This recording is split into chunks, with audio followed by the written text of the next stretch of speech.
Let's go. Bonjour à tous, bienvenue pour cette nouvelle vidéo. Aujourd'hui, j'ai l'immense plaisir de recevoir le docteur Georges Mouton, pionnier dans la médecine fonctionnelle. Alors, vous connaissez sans doute déjà le docteur Georges Mouton à travers ses capsules vidéo YouTube, où on le voit promener ses chiens dans la forêt luxembourgeoise.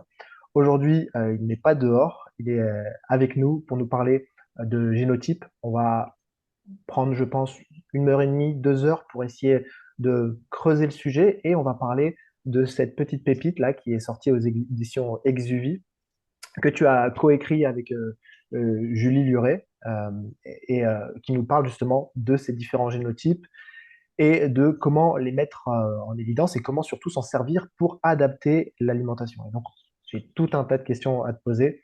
Euh, je vais peut-être te laisser te présenter rapidement pour les personnes qui ne nous connaissent pas. Je pense que ta présentation sera plus pertinente que la mienne.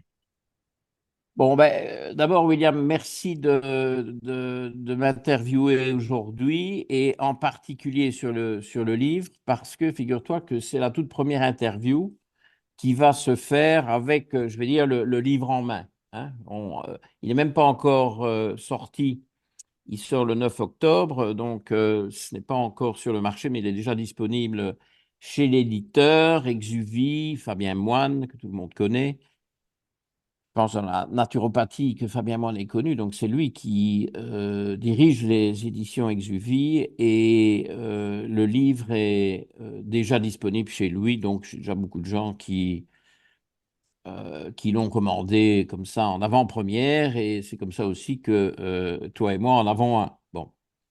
Alors, pour me présenter, j'ai toujours une sainte horreur de ça. Si j'avais su, je t'aurais dit qu'il fallait le faire toi-même, mais on va dire que on va dire que j'ai 40 ans là juste 40 ans de pratique médicale, plus évidemment les études de médecin avant, hein, que j'ai fait en 2 fois. Donc, ça fait à peu près 50 ans que j'ai commencé j'ai dû travailler au milieu de ces études, donc ça a pris 9 ans, 7 officiels, 2 ans d'interruption.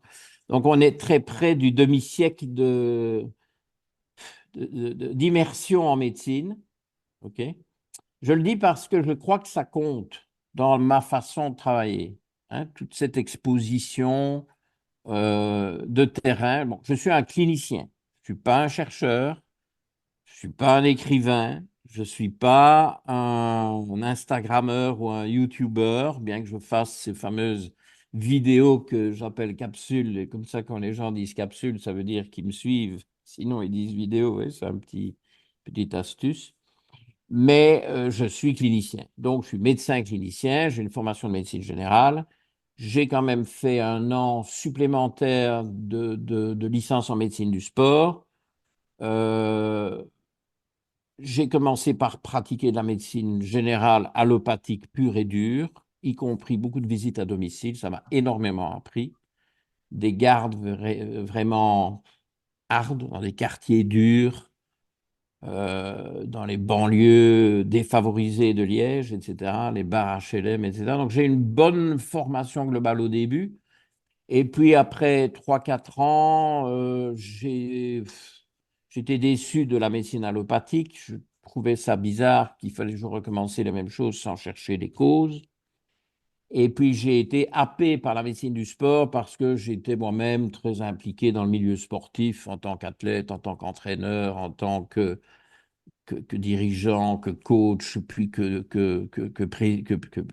président de club et puis fondateur de Coupe d'Europe, enfin tout un parcours, athlétisme, puis cyclisme, et puis d'autres sports qui sont populaires en Belgique, comme le motocross, etc.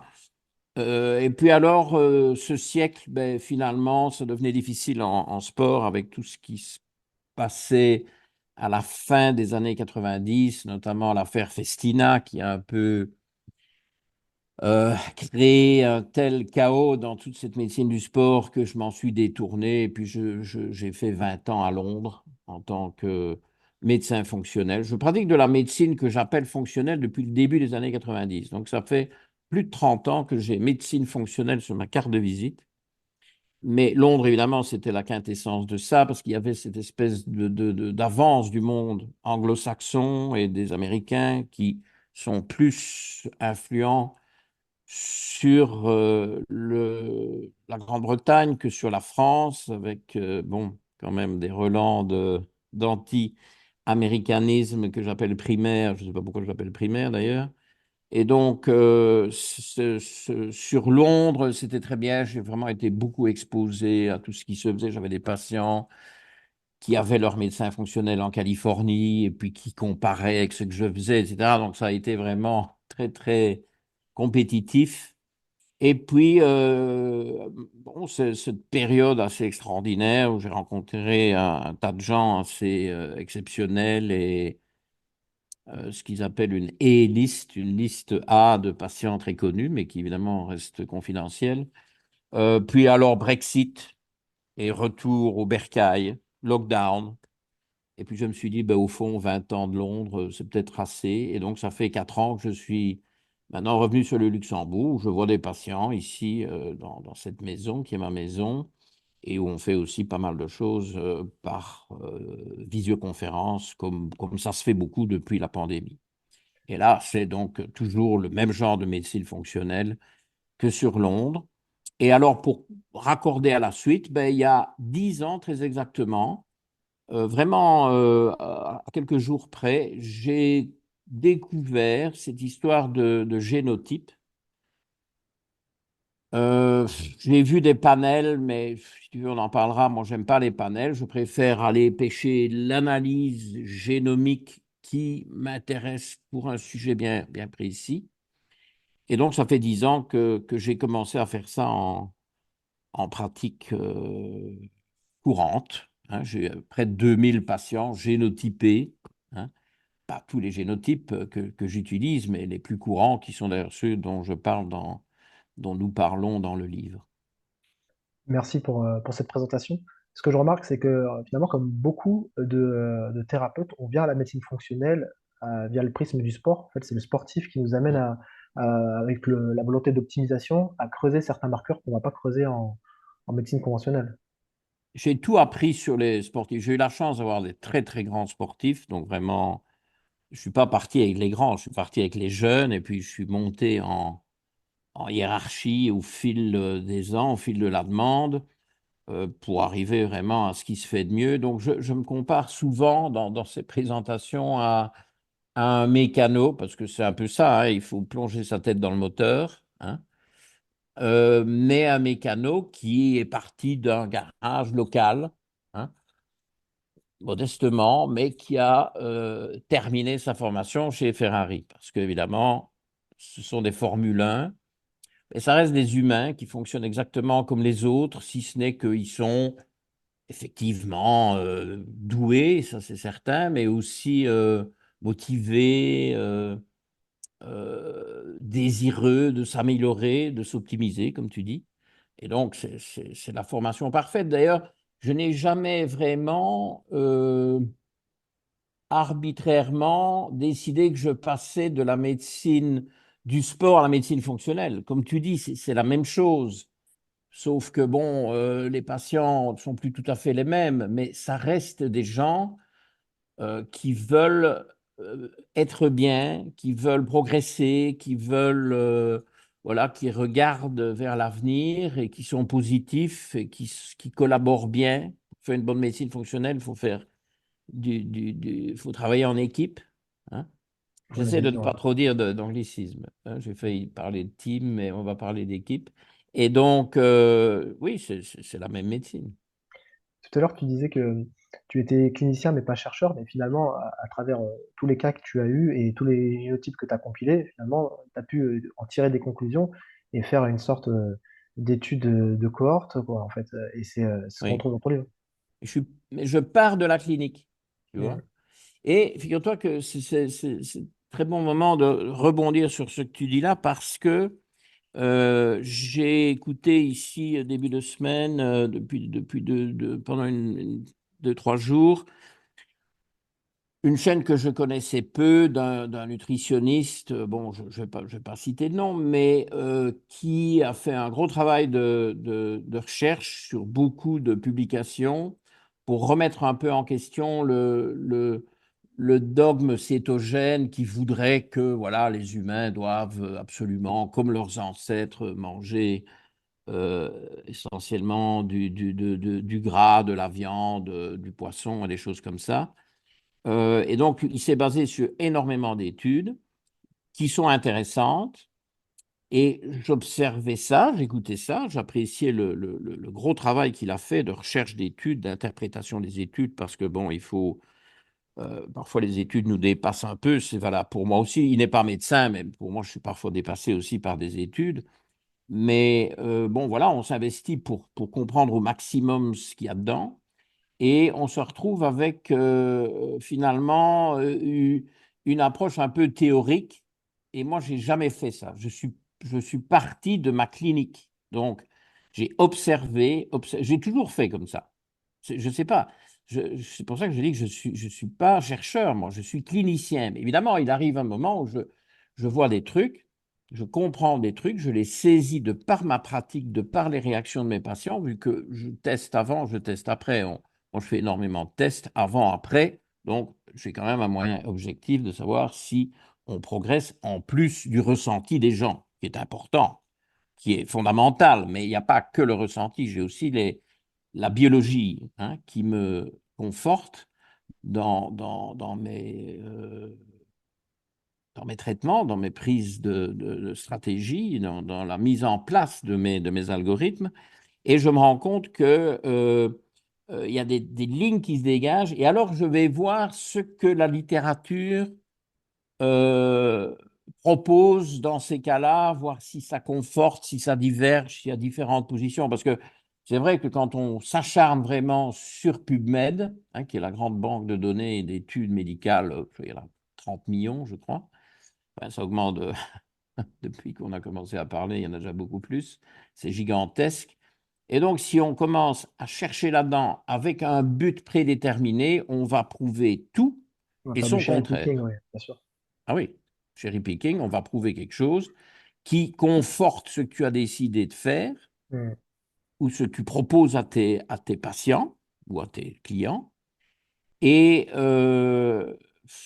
bon, c'est dangereux quand même ça comme truc, parce que tu vas créer, c'est un peu comme les réseaux sociaux, tu vois, quand tu commences à aller dans une certaine direction politique, on va dire de gauche ou de droite, sans parler des extrêmes pour bien faire, tu vas être constamment nourri d'infos dans ton Dans camp. ton algorithme, ouais. Ah oui, ton algorithme est extrêmement biaisé et puis tu sais même pas qu'il y a des gens qui pensent différemment. Donc c'est très dangereux et il y a un peu ça dans les recherches PubMed orientées. Tu vas toujours trouver, surtout que tu pars d'un article, PubMed c'est aussi une espèce d'algorithme de la même nature où tu as les articles qui citent l'étude qui t'intéresse, que tu vas voir aussi en cascade. Donc, tu es dans un courant de pensée et il n'y a pas l'autre. Moi, j'échappe à ces biais disons, d'investigation parce que moi, je ne pars pas d'une théorie de départ, je reste ouvert et je suis interpellé par ce que j'observe et j'accumule. Alors, j'ai la chance d'avoir une bonne mémoire et donc je retiens. Je retiens, j'ai une espèce de compteur qui tourne. Je me dis, oula, ça en fait beaucoup quand même qui vont dans ce sens-là. Est-ce qu'il n'y a pas quelque chose là d'intéressant? Voilà Alors, pour qu'on comprenne bien tous de quoi on va parler aujourd'hui, déjà, on va introduire quelques définitions. Donc, qu'est-ce qu'un génotype? Alors, un génotype, donc, a trait à la génétique, ok? Et je vais diviser la génétique en deux grands domaines. La génétique qui permet de diagnostiquer et puis de gérer, de traiter dans la mesure du possible des maladies génétiques. Ça, c'est affaire de généticien. Donc, je n'ai absolument rien à voir avec ça. C'est très complexe d'ailleurs. Parfois, le conseil génétique, enfin, c'est un vaste domaine.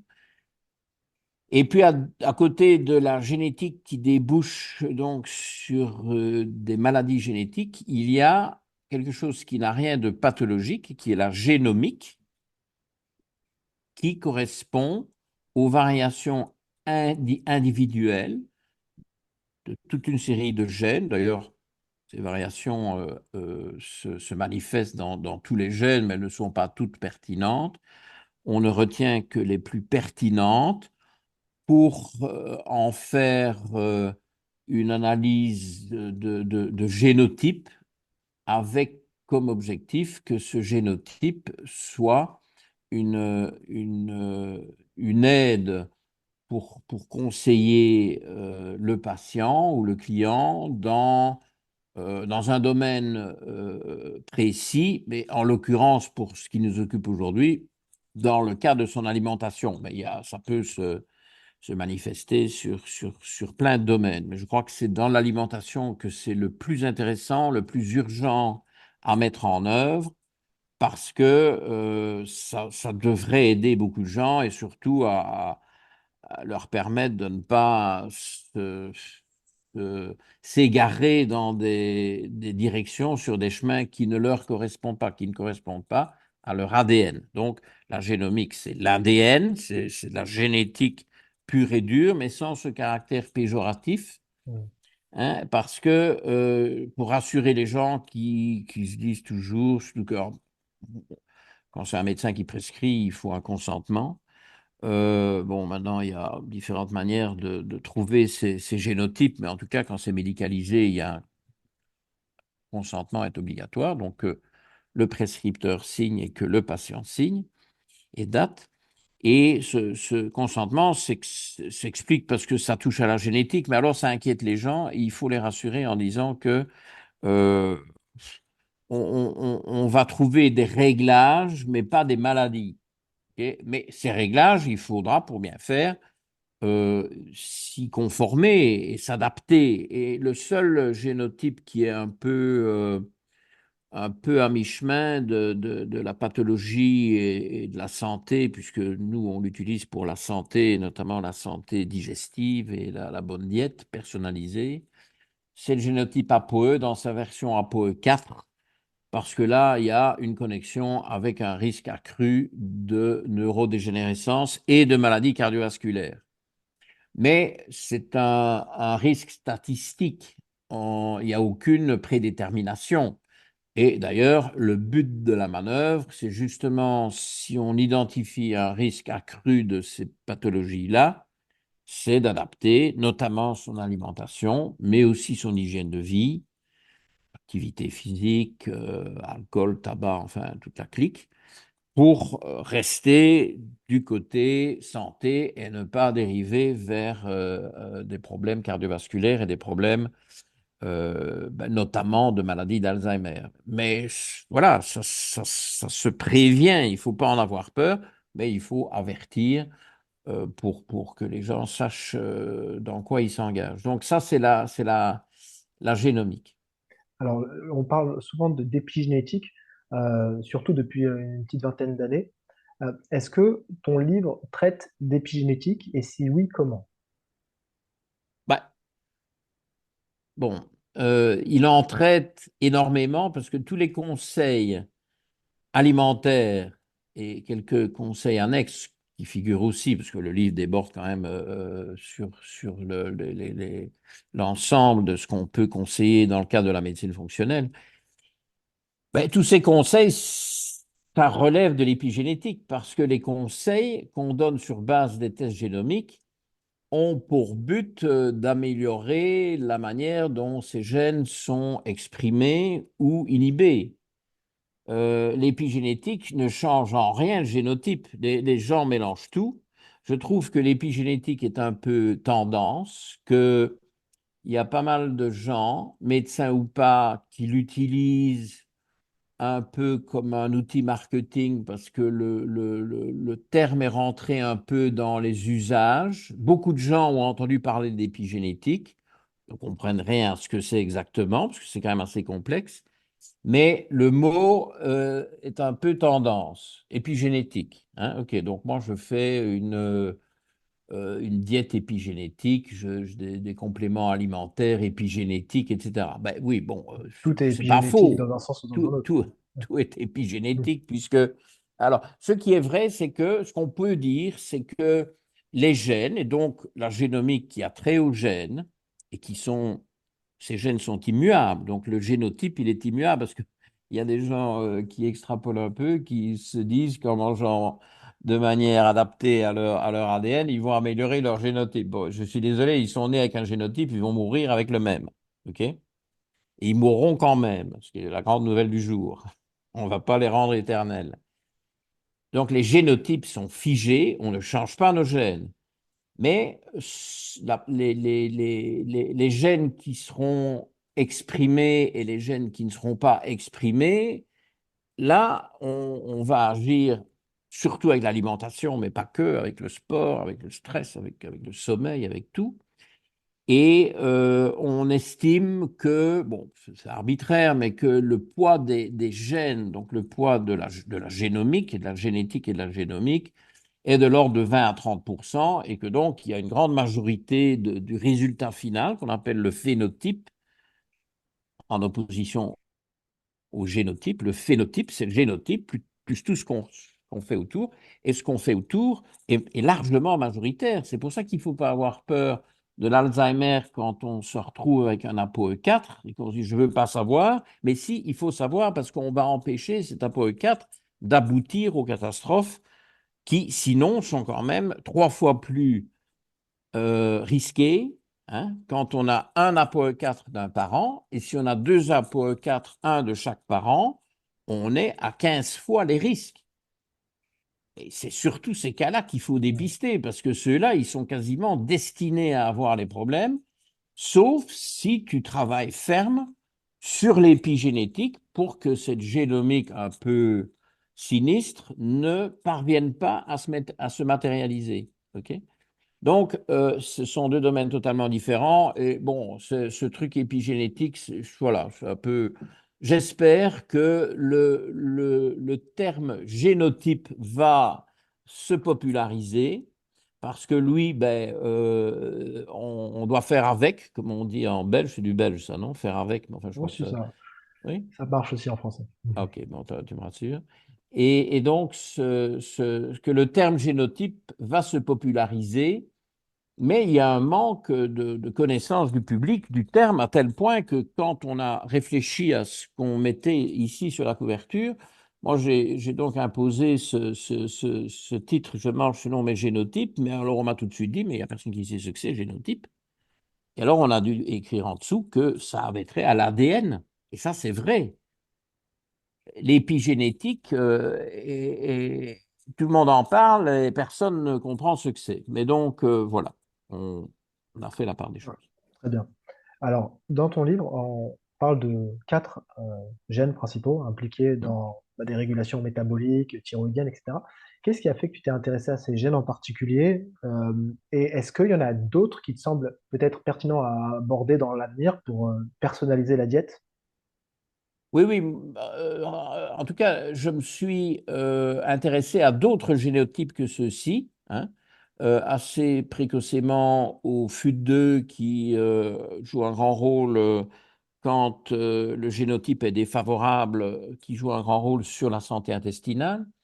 Mais bon, je n'en parle pas dans le détail, ce n'est pas le sujet. Puis alors, il y en a. Bon, celui qui est très connu, qui est un peu surfait, je pense, c'est le MTHFR de la méthylation.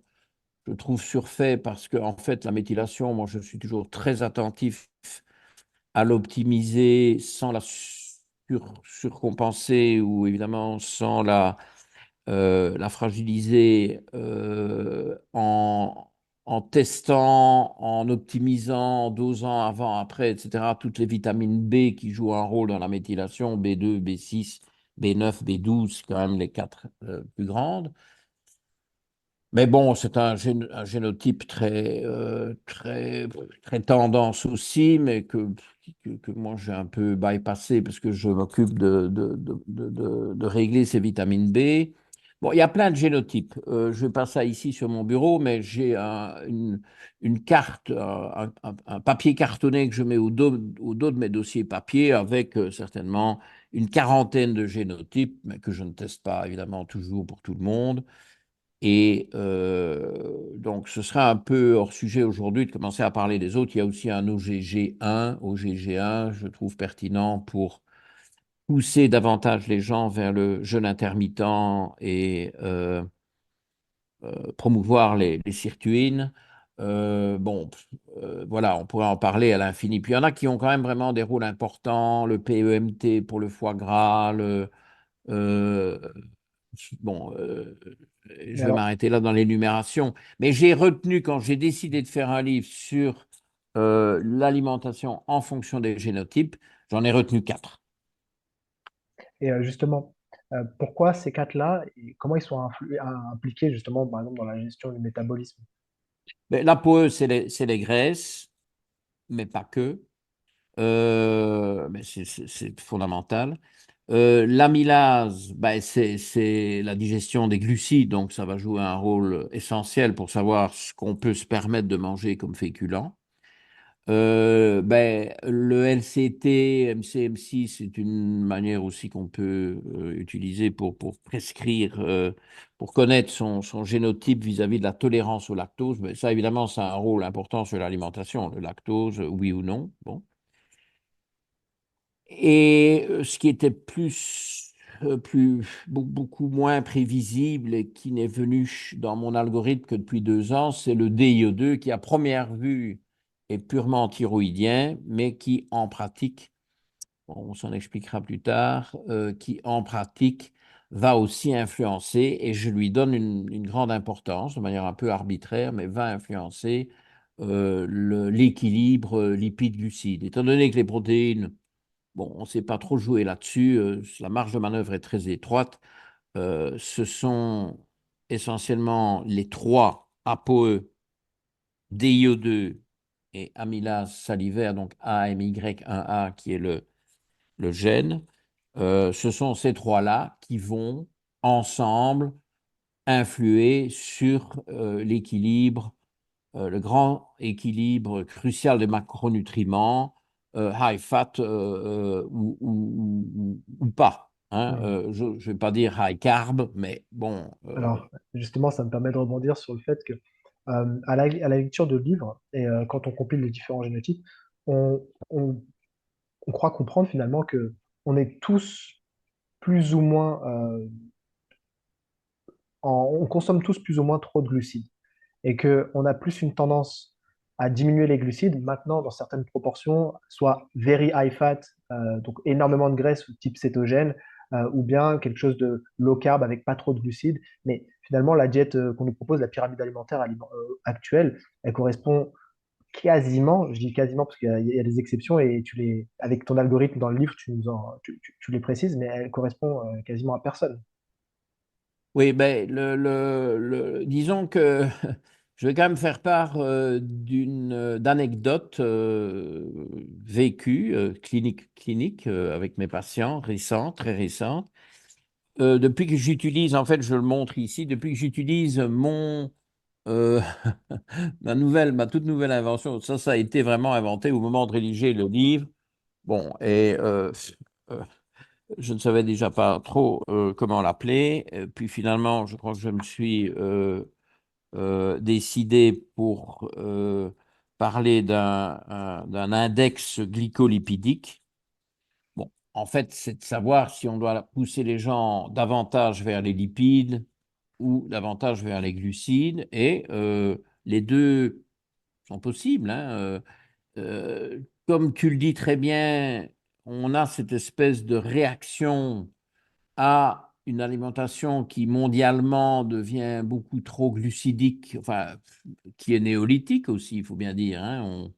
On est influencé par l'ère dans laquelle on vit, mais aussi par tout un tas de biais commerciaux. C'est-à-dire que si on veut faire de l'argent en vendant un repas, ben, on va faire beaucoup plus facilement une marge bénéficiaire en vendant un repas très glucidique qu'un repas avec des graisses et des protéines. Donc il y a tout ce bazar-là, et la folie des pasta parties tous azimuts. Les enfants, les jeunes, les ados, ils veulent que des pâtes. Bon, ben, je veux bien, mais ça ne convient pas à tout le monde.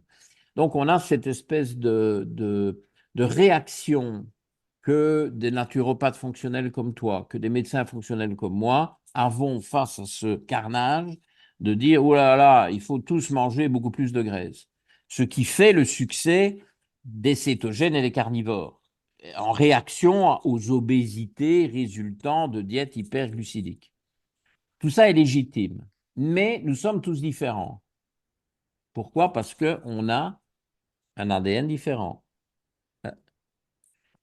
Et donc, j'ai fait cet index qui ne fait jamais que mettre dans une centaine de cases, en fait 98, mais bon, les deux qui font exception, c'est les 2%, les pauvres d'APO E2, E4, qui sont un mélange des deux extrêmes d'APO et qui donc sont très difficiles à gérer sur le plan du génotype APOE et qu'il faut plutôt conseiller en fonction des paramètres métaboliques, des marqueurs métaboliques classiques comme on faisait avant, tout ceci. Donc, on sort ces 2%-là, on se retrouve avec 98% de la population et que je répartis ici. Bon, ça, c'est des blocs proportionnels au nombre de personnes qui ont ce mélange des trois génotypes ApoE, DIE2 à AMY1A, que je regroupe donc dans des sous-populations qui ont ces trois génotypes en commun. Alors, il y a des tout petits blocs et puis il y en a qui sont beaucoup plus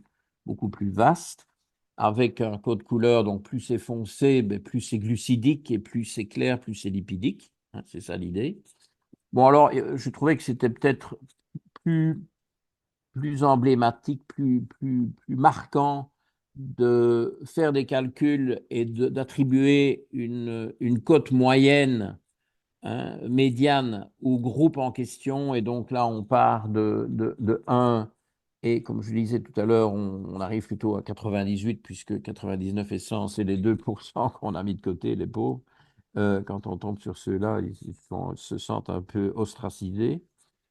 Et donc là, on a un chiffre unique, qui est le chiffre médian de ce petit groupe de patients, enfin petit, plus ou moins petit, il y en a qui sont plus larges que d'autres, parce que les génotypes sont plus fréquents pour certains, plus rares pour d'autres. Et puis alors ici, il y a la combinaison des trois.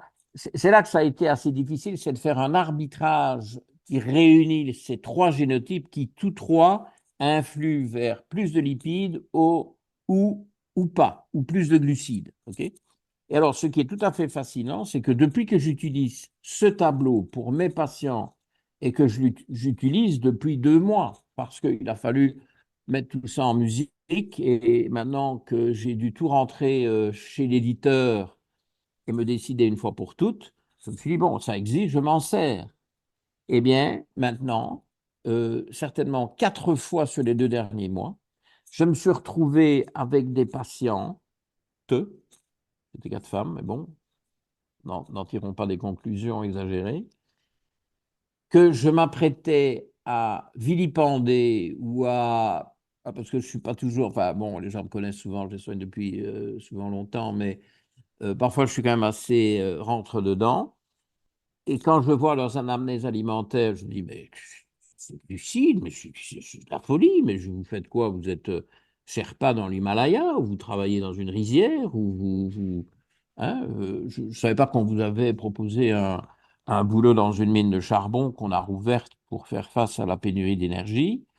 Ouais, un peu toutes les petites saloperies que je débarque d'habitude et que je ne me gêne pas pour balancer, pour les sortir de cette folie hyperglucidique que tu connais très bien. Et puis, donc, ça, c'est mon premier réflexe, mais j'essaie toujours de ne pas surréagir aux questionnaires alimentaires. D'abord parce que les questionnaires alimentaires, ils valent ce qu'ils valent. C'est quand même toujours subjectif la manière dont on les remplit. Et puis alors, deuxième étape, je me mets à... bon, là, j'ai un appel qui m'arrête, je refuse. Je me mets à observer les fameux marqueurs métaboliques en question, hein, tous ceux des glucides, glycémie à jeun, insuline à jeun, triglycérides, hémoglobine glycosylée, même l'acide myristique si on veut sur le projet d'acide gras, donc j'ai plein d'infos. Marqueurs lipidiques, les différents cholestérols, les triglycérides qui sont essentiellement faits de glucides mais qui sont eux des lipides et qui sont donc dans le profil lipidique. Je regarde tout ça. Et bon, ça va être difficile de trop critiquer les résultats sanguins, ils sont bons. Hein. Je dis mince, je fais quoi moi? Et puis, je calcule pour la première fois, puisque je n'avais pas ce document, Eh bien, les 4 personnes, c'est vraiment venu comme pour me faire un message là, qui vient, je ne sais pas d'où, qui vient de l'ADN primal, là. Ça existe, c'est l'ADN primal. Eh bien, ces 4 personnes-là étaient ici dans les trucs très foncés, 90%. Enfin, pas pour cent, je dis pour cent, moi. Donc, Ça, l'indice hein, ça a validé glycolytique l'efficacité très élevé. de Très l'indice. élevé. Oui. Et donc, pas du tout où. Parce que quand on regarde l'autre présentation, sous forme des blocs, on voit qu'il y a beaucoup plus de blocs assez pâles. Ok, Hmm. que les zones foncées sont vraiment là en bas. Donc là, on voit que c'est peu fréquent. Mais ce qui se passe, c'est que les groupes qui ont beaucoup plus de capacités génétiques, génomiques, hein, grâce à leur ADN, de gérer les glucides correctement, sont peu nombreux, ne sont pas en majorité, mais ils existent. Et si la patiente, puisque c'est des femmes, enfin, on va mettre ça au pluriel, ok? Et si les patients sont dans ce cas-là, mais qu'on arrête de les harceler avec nos Hmm. envies d'augmenter les lipides, et a fortiori qu'on arrête de leur dire qu'ils doivent absolument tous suivre une diète cétogène parce que c'est la seule diète qui convient à l'humanité dans la totalité des cas. D'où l'importance de faire appel à des marqueurs biologiques. En fait, c'est l'addition de la clinique, des marqueurs Oui, biologiques et de la génétique, en fait. Et moi, je vois ça comme un outil supplémentaire qui permet de personnaliser la diète, mais pas comme un dogme en soi. C'est-à-dire que se baser uniquement sur le génome, ben, on va passer à côté d'individualité, et des bien choses sûr. peut-être qu'on ne comprend pas et d'autres gènes qui n'ont pas forcément été testés. Bien sûr, c'est pour ça que c'est le moment rêvé pour mettre en garde contre une médecine purement à le dire, ah ben oui, les génotypes, c'est bien, alors moi, c'est ce que je vais faire. Bon, d'abord, il y a un business avec les dichotomies et les conflits d'intérêts sous-jacents, et c'est complètement farfelu. Prétendre donner des conseils globaux, médicaux globaux, ok, que ce soit sous un angle médical ou sous un angle nutritionniste ou sous un angle naturopathique, sur base d'un gros panel génomique, c'est de la foutaise. Qu'est-ce que tu veux donner des conseils qui sont fournis par les algorithmes hein, qu'il y a derrière ces calculs de génotype qui, qui, qui font sens. Les algorithmes, ils sont logiques, mais ça n'est que des algorithmes basés sur la génomique. Donc, on parle des 20-30%, hein, on ne sait pas ce que les gens mangent, on ne sait pas si les gens à qui l'algorithme conseille du sélénium en prennent déjà ou pas, si ce bourg de noix du Brésil ou pas, ce qui n'est pas nécessairement efficace ou totalement recommandé. Mais enfin, je donne l'exemple du sélénium. Euh, et donc, on ne sait pas s'ils n'ont pas déjà beaucoup de sélénium dans le sang, auquel cas leur recommander de prendre du sélénium ou de manger du sélénium est toxique, puisque trop de sélénium, c'est un métal lourd, c'est dangereux. Donc, donner des conseils uniquement avec les génotypes, c'est de la folie furieuse. J'ai un peu peur hein, que ce soit la dérive que ceci amorce. Ce n'est pas du tout ce qu'on explique dans le livre. Avec Julie, ma co-autrice, on a fait très attention de toujours parler d'abord de certains génotypes triés sur le volet, c'est les 4 dont on parle, qui ont un impact sur l'alimentation. Et puis, comme tu dis très bien, ça commence par une anamnèse générale. Bon, hein, pourquoi consultez-vous? Qu'est-ce qui va? Qu'est-ce qui ne va pas? Quelles sont vos plaintes? Quels sont les objectifs qu'on va travailler ensemble? Un questionnaire alimentaire. Bon, évidemment, l'historique médical et tout ça, ça va sans dire. Des marqueurs métaboliques de base que les gens ont en général ou peuvent avoir sans trop d'empoignade de leur médecin traitant ou qui peuvent faire au labo, en tout cas en France, à coût très modique par un labo de proximité, bon, ceux que j'ai cités tout à l'heure. Et puis, là-dessus, tu ajoutes le génotype et tu es certain de les conseiller dans la bonne direction d'éviter certains dangers, certains pièges, notamment ceux qu'on a évoqués tout à l'heure avec les maladies cardiovasculaires et les maladies neurodégénératives. Ça, c'est un bon travail que peut faire tout professionnel de la santé qui a bien étudié le sujet, mais surtout pas tomber dans commander un panel et appliquer. Ça, en plus, dans les panels, il faut bien dire, il y a aussi des génotypes, bon, par exemple, pour le foie, pour les reins, pour ceci, pour cela, pour la fonction rénale, la fonction hépatique, qui ont un rôle, mais on ne sait pas du tout si ce rôle est vraiment important, pertinent, majeur, s'il n'y a pas d'autres génotypes qu'on n'a pas encore trouvés, hein, qui vont complètement changer la donne. Donc, c'est prématuré tout ça. C'est intéressant à explorer, mais c'est très prématuré. Alors évidemment, est-ce qu'il n'y a pas d'autres génotypes qui devraient influer la diète qui m'ont échappé? Ben, bon, je peux dire que j'espère que non, que je ne suis absolument pas certain, évidemment, que je n'ai pas loupé quelque chose. Mais bon, si il s'agit de digérer des glucides, bon, on ne va pas inventer un nouvel enzyme qu'on ne connaissait pas qui est quand même le rôle majeur initial dans la digestion des glucides. Ce qui va peut-être venir après, quand on aura accès en pratique courante, c'est d'aussi aller voir nos deux amylases pancréatiques. C'est un complément, mais c'est l'amylase salivaire qui joue le rôle fondamental. Les amylases pancréatiques AMY2A, AMY2B sont évidemment celles qui jouent le grand rôle chez les canidés, chez les loups, hein, qui sont des carnivores, et chez les chiens qui sont en train de devenir des omnivores, qui en tout cas tolèrent de mieux en mieux les glucides, avec beaucoup plus d'amylase pancréatique, parce que les chiens et les loups ne mâchent pas et il n'y a pas d'amylase dans leur salive. Il y en a chez les rongeurs, hein, et chez les singes, mais pas chez les canidés. Donc, oui, il y aura des développements, il y aura, à mon avis, ce qui va se passer, c'est que la personnalisation va aller encore un peu plus loin, avec des nuances, mais j'espère avoir trouvé les grandes voies de départ sur les lipides, sur les glucides, et ce joker du DIO2, parce que quand la thyroïde va, je ne vais pas dire tout va parce que j'utilise toujours ça avec quand l'intestin va, tout va. Donc, je ne peux pas dire quand la thyroïde va, tout va.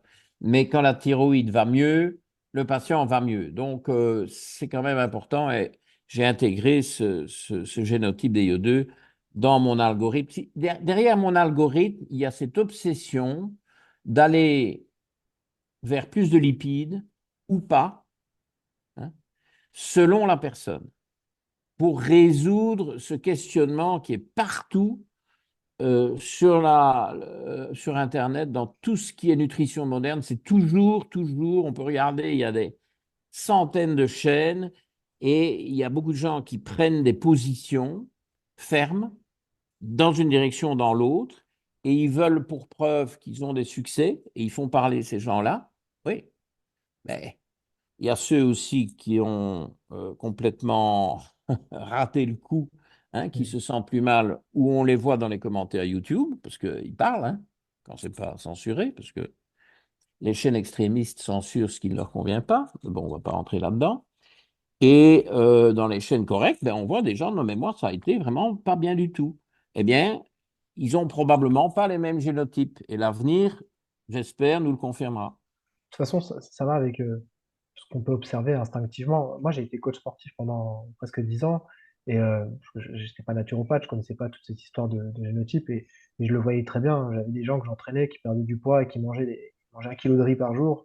Ils étaient secs toute l'année et tu pouvais pas leur demander de manger trop de gras à ces personnes-là. Tu sentais que leur santé se détériorait. Et à l'inverse, il y avait des personnes qui, en mangeant une petite assiette de riz dans la journée, commençaient à faire de la flotte, de la rétention d'eau et prenaient du gras facilement. Oui, c'est Donc la ça, réalité. ouais, Ouais. ça c'est la réalité et ça on l'observe en pratique très très facilement. Mais c'est vrai que je pense que cette mode, enfin cette mode, comme tu l'as dit, on va dans un sens en ce moment très carnivore, très cétogène parce qu'en fait on est face à une dérive à l'opposé, on est sur du full glucide et donc on est en train de rééquilibrer la balance et ce livre il permet de revenir un peu à l'équilibre. Et en fait, le génotype, c'est un peu le juge de paix qui va trancher quand on a, ok, on a les marqueurs qui sont pas forcément bons, mais on comprend pas trop la diète de la personne. Bon, bah, quel est ton génotype? Tout à fait. Et alors, derrière, ce qui se passe, comme tu dis, avec le grand succès des diètes ou des tendances cétogènes et carnivores, il y a donc ce drame qui survient aux États-Unis. Il y a un taux d'obésité monstrueux et de diabète monstrueux. Et donc, une consommation de glucides effrénée. Et donc, il y a une contre-révolution, hein, qui va évidemment dans l'extrême inverse, mais tout ça, ça reste un peu des extrêmes. Finalement, certains de ces extrêmes ben, conviennent quand même à des petits groupes, mais bien entendu, là, quand je disais que dans le bas ici, les blocs, bon, on ne voit pas très bien ici comme ça sur l'écran, mais les blocs sont de plus en plus petits, mais ils sont de plus en plus petits là au-dessus aussi. Là, c'est souvent des sous-groupes de 1, 2, 3%. OK? Là, au milieu, on a des groupes qui sont beaucoup plus courants, où il y a 10%, 15% de la population, là au cœur du truc, mais quand on va vers du très cétogène, ou du beaucoup plus végétarien ou en tout cas beaucoup moins lipidique, on a moins de gens dans ces zones-là, mais on en a. Et alors, évidemment, on a des succès. Si celui qui, par hasard, va dans le bon sens, ben, des succès, y compris des succès sportifs, probablement aussi des succès sportifs chez les ApoE2 qui se mettent à des diètes très lipidiques parce que, bon, sur les épreuves de longue durée, les Ironman et le marathon, c'est pas encore de la très longue durée, mais les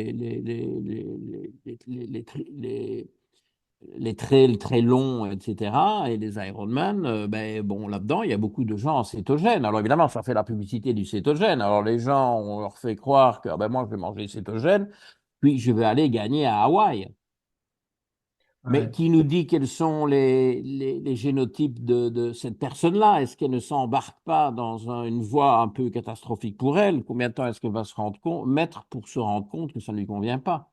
Donc, j'aime bien le mot juge de paix avec surtout l'argument très récent dans ma compréhension des phénomènes qui s'applique strictement à moi, c'est que ce livre, en tout cas les graphiques que j'ai créés pour ce livre, me calme vis-à-vis de patients à qui chez qui j'aurais critiqué la consommation de glucides et que j'aurais critiqué sur base d'un dogme qu'on s'autocrée, que tu as très bien exprimé ici il y a quelques minutes, parce qu'on est un peu sous cette rébellion à l'ère glucidique, à l'ère néolithique.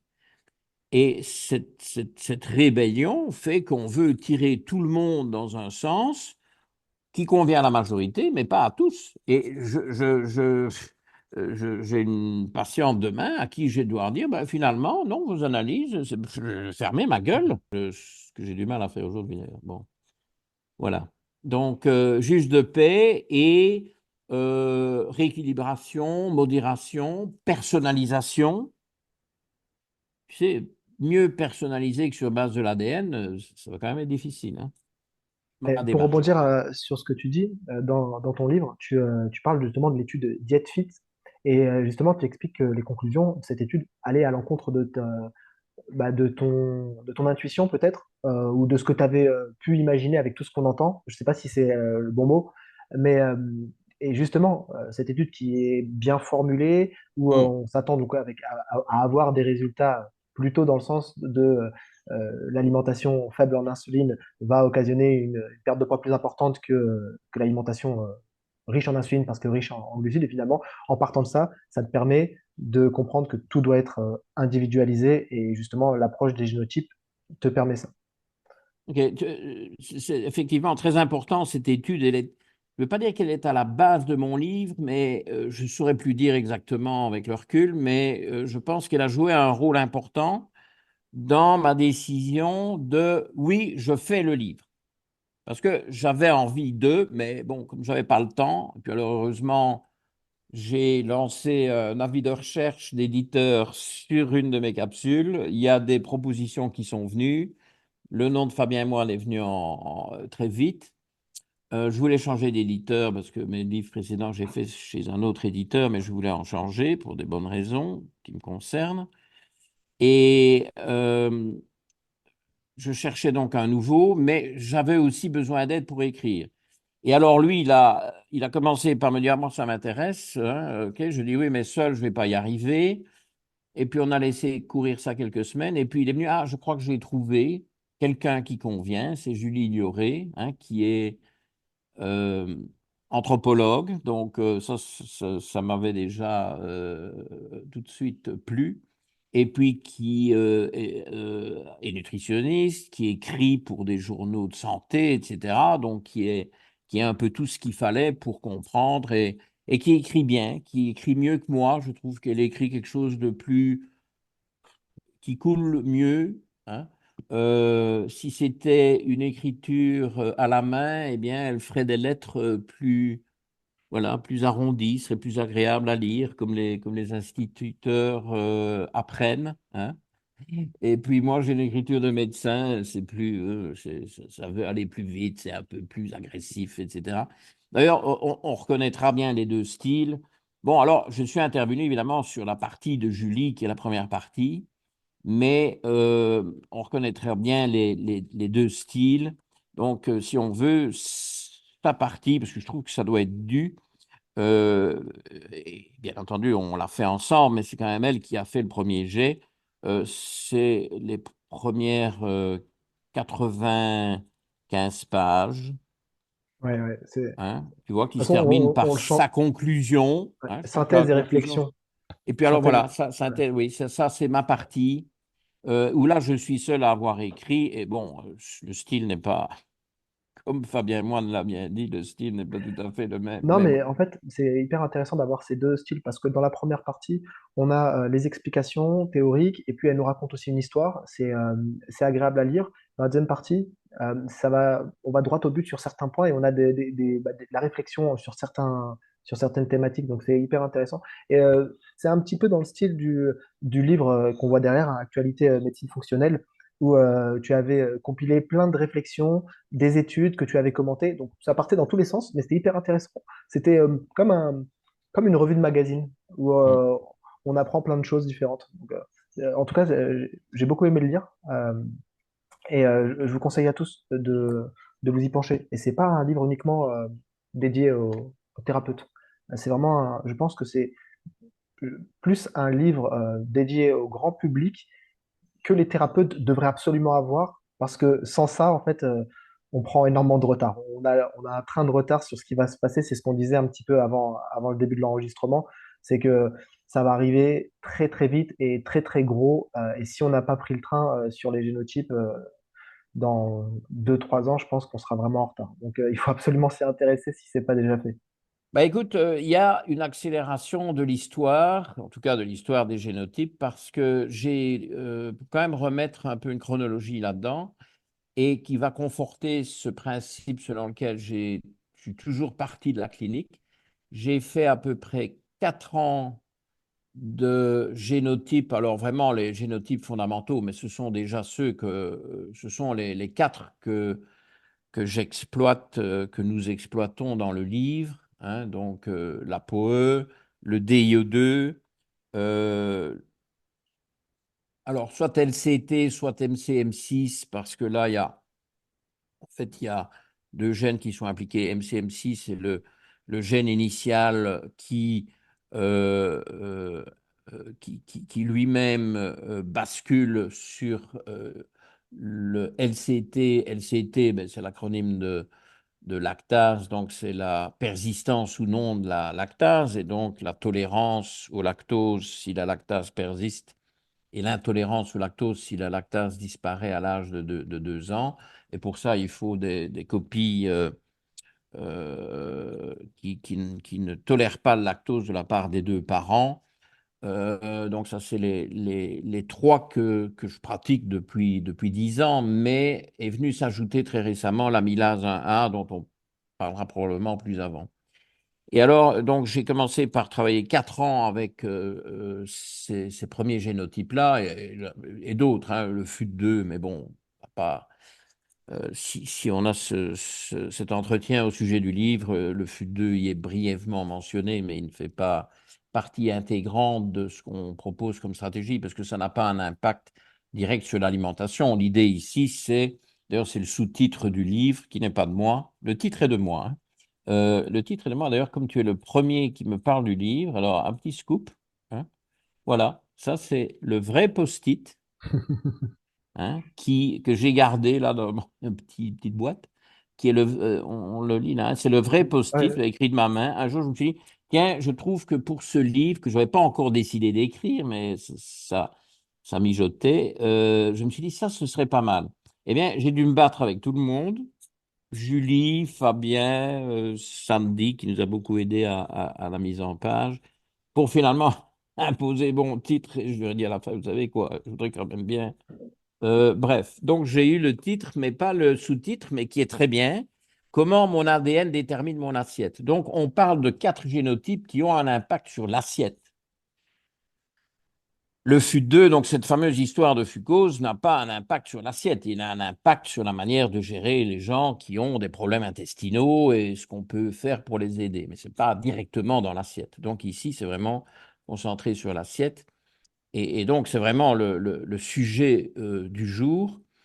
Et donc, 4 ans consacrés à ça. Et puis, une conversation qui n'est pas de mon chef, que j'ai entendu dans mes locaux, dans la salle d'attente à Londres. Je revois très bien le moment, les lieux, les personnes. C'est une patiente qui sortait de mon bureau. On avait fini la consultation. Une patiente qui est ApoE2 et à qui je disais de manger high fat, hein, bon, low carb, et qui parle avec une de nos secrétaires. Bon, j'avais tout un étage là avec pas mal de collaborateurs. Et une secrétaire, une Française, qui, bon, ne sait pas, peut-être qu'elle apprendra ça un jour par hasard, lui dit, ah ben je suis deux aussi, hein. Et alors elle lui dit un truc que j'entends, elle lui dit, moi, dès que je mange des féculents, j'ai les intestins en pagaille. J'ai un bazar dans les intestins pas possible dès que je touche des féculents. Or, sur les 4 premières années, j'avais suivi ce qui était quand même un peu dans l'air du temps, c'est-à-dire que les ApoE4 doivent faire attention à certains types de graisses. Euh, on peut nuancer ça au cas par cas, mais c'était quand même l'idée. Et était peut-être un peu plus en phase avec des diètes plus plant-based, donc j'avais dit que j'essaierais d'éviter les anglicismes, donc plus du côté végétarien, mais sans être végétarien, mais voilà, avec plus d'aliments d'origine végétale, disons-le comme ça, et E2, E3, de l'autre côté, plus high fat. J'entends ça, elle qui parle à ma patiente, à qui je n'avais pas dit ça, je me suis dit, mais t'es vraiment con, toi, il y a ApoE4, hein, Euh, pourquoi est-ce que E3 et E2 seraient dans le même sac? C'est 3 génotypes différents, c'est 3 diètes différentes. Donc ce jour-là, je dis, je dois changer ça. J'ai changé ça et j'ai eu le même résultat avec mes patients que ma secrétaire avec elle-même. Donc ça part de la clinique. Alors le problème de la peau E2, heureusement que je suis parti de la clinique, parce qu'il y a toujours, à ma connaissance, rien de publié de vraiment tangible, de vraiment valable. Enfin, je garde un œil parce qu'à mon avis, ça va sortir, mais je trouve que ce n'est pas encore vraiment sorti. Sur tout le reste, c'est très bien documenté, hein, sur le DIO2, sur l'amylase, surtout avec un nouvel article qui vient de sortir il y a très exactement 3 semaines, ce mois-ci, sur l'amylase, extraordinaire. Je viens de préparer hier une méga capsule de 100 minutes sur ces nouveautés sur l'amylase, c'est tout à fait super excitant, surtout que ça va exactement dans le sens où j'allais. Donc, c'est une belle confirmation d'un très grand article dans Nature, plus prestigieux, je crois qu'il n'y a pas, hein. Et donc, exactement ce que je propose, mais bon, ça va plus dans les détails, etc., mais la tendance est la bonne. Enfin, pas la leur, la mienne était bonne, parce que c'est eux qui, évidemment, ont fait un travail scientifique extraordinaire. D'ailleurs, franchement, j'ai été impressionné par la qualité de leurs analyses. Et donc, c'est toujours ce primo movens qui vient de la clinique, parce que si j'avais attendu des études ou si je cherchais des études pour me conforter dans mon ApoE2, ce serait toujours avant que ma secrétaire parle à ma patiente, hein. Enfin, dans Oui. le même blocage. Donc, je trouve que c'est bien et que c'est important. Et je remets une couche ici. Tous ces gens qui ont des chaînes, qui ont des podcasts, euh, sur lesquels ils font la promotion de la manière de manger que eux préconisent et qui amène un tas d'arguments dans cette faveur, eh bien, c'est dangereux. Et c'est là que je retombe, après un certain détour, sur cette étude Diet-Fits, dont tu fais très bien de dire elle est fondamentale, parce que c'est quand je l'ai vue que je me suis dit, il faut absolument que je fasse ce livre, parce que derrière l'étude Diet-Fits, il y a la confirmation, à mon avis, bon, c'est mon avis, je le partage, hein, on verra ce que les autres en pensent, mais ça, quand tu dis que ce n'était pas tout à fait ce que je ne sais plus comment tu t'es exprimé. Tu dit que c'était pas forcément l'intuition de base, Oui. dans le sens où on a tendance à penser que bah, forcément, plus on limite les glucides, plus on va réussir à perdre du Hmm. poids. Mais on n'a pas toutes les infos en fait quand on parle de ça. Ouais. On Non, ne non, prend pas mais en compte les génétiques. c'est tout à fait juste.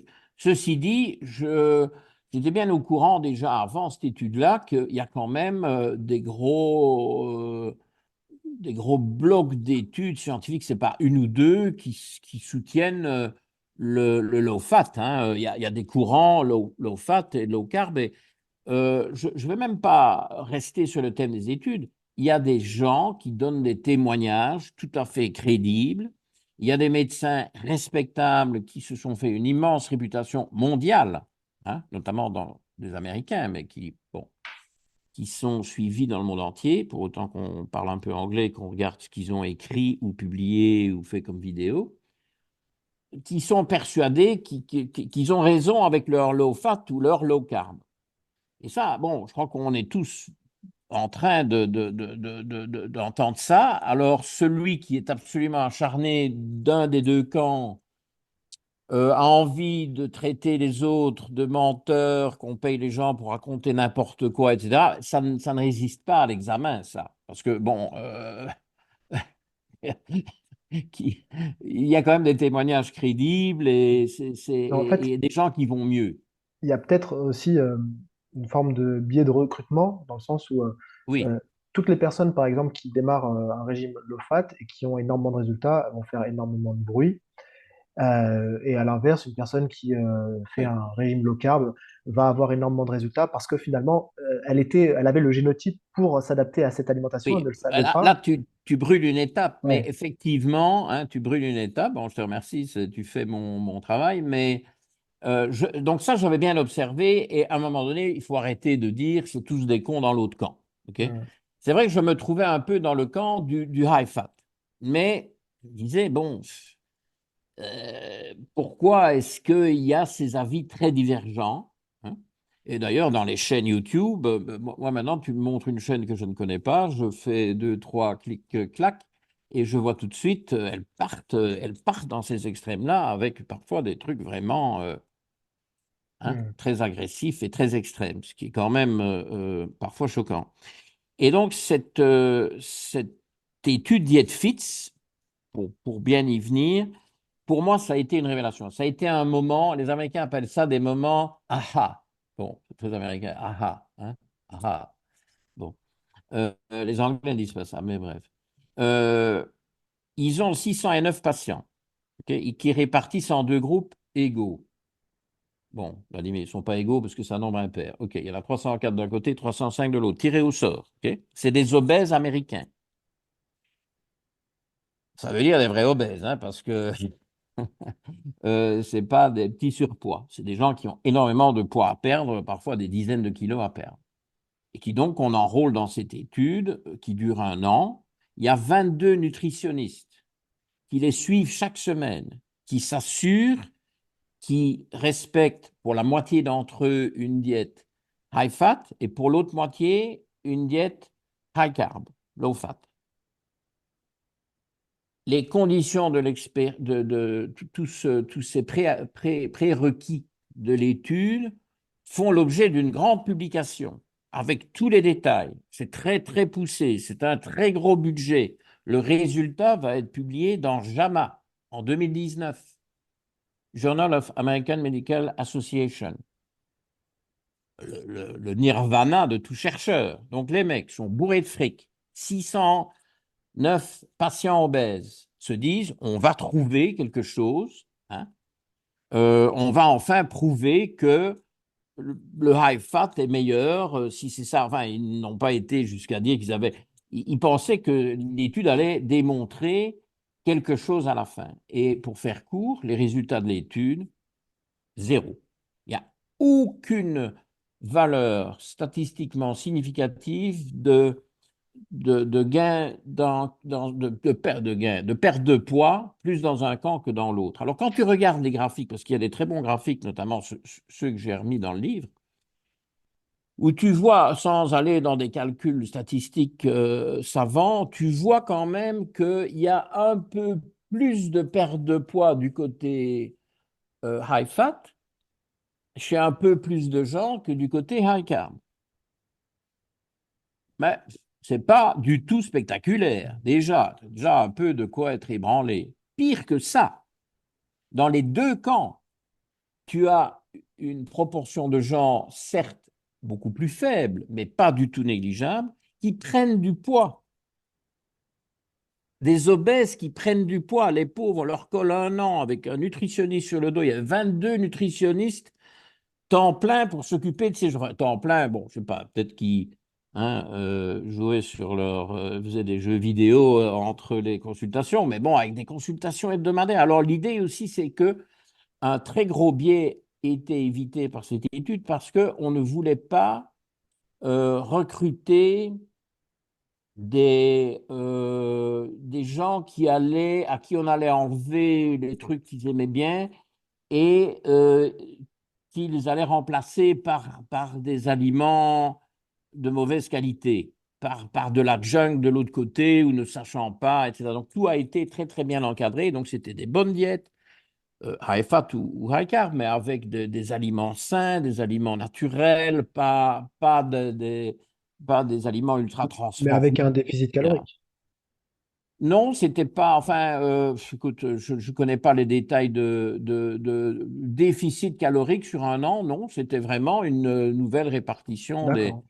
Enfin, il faudrait voir les détails parce que finalement, je ne me suis pas plus intéressé que ça aux modalités de l'étude.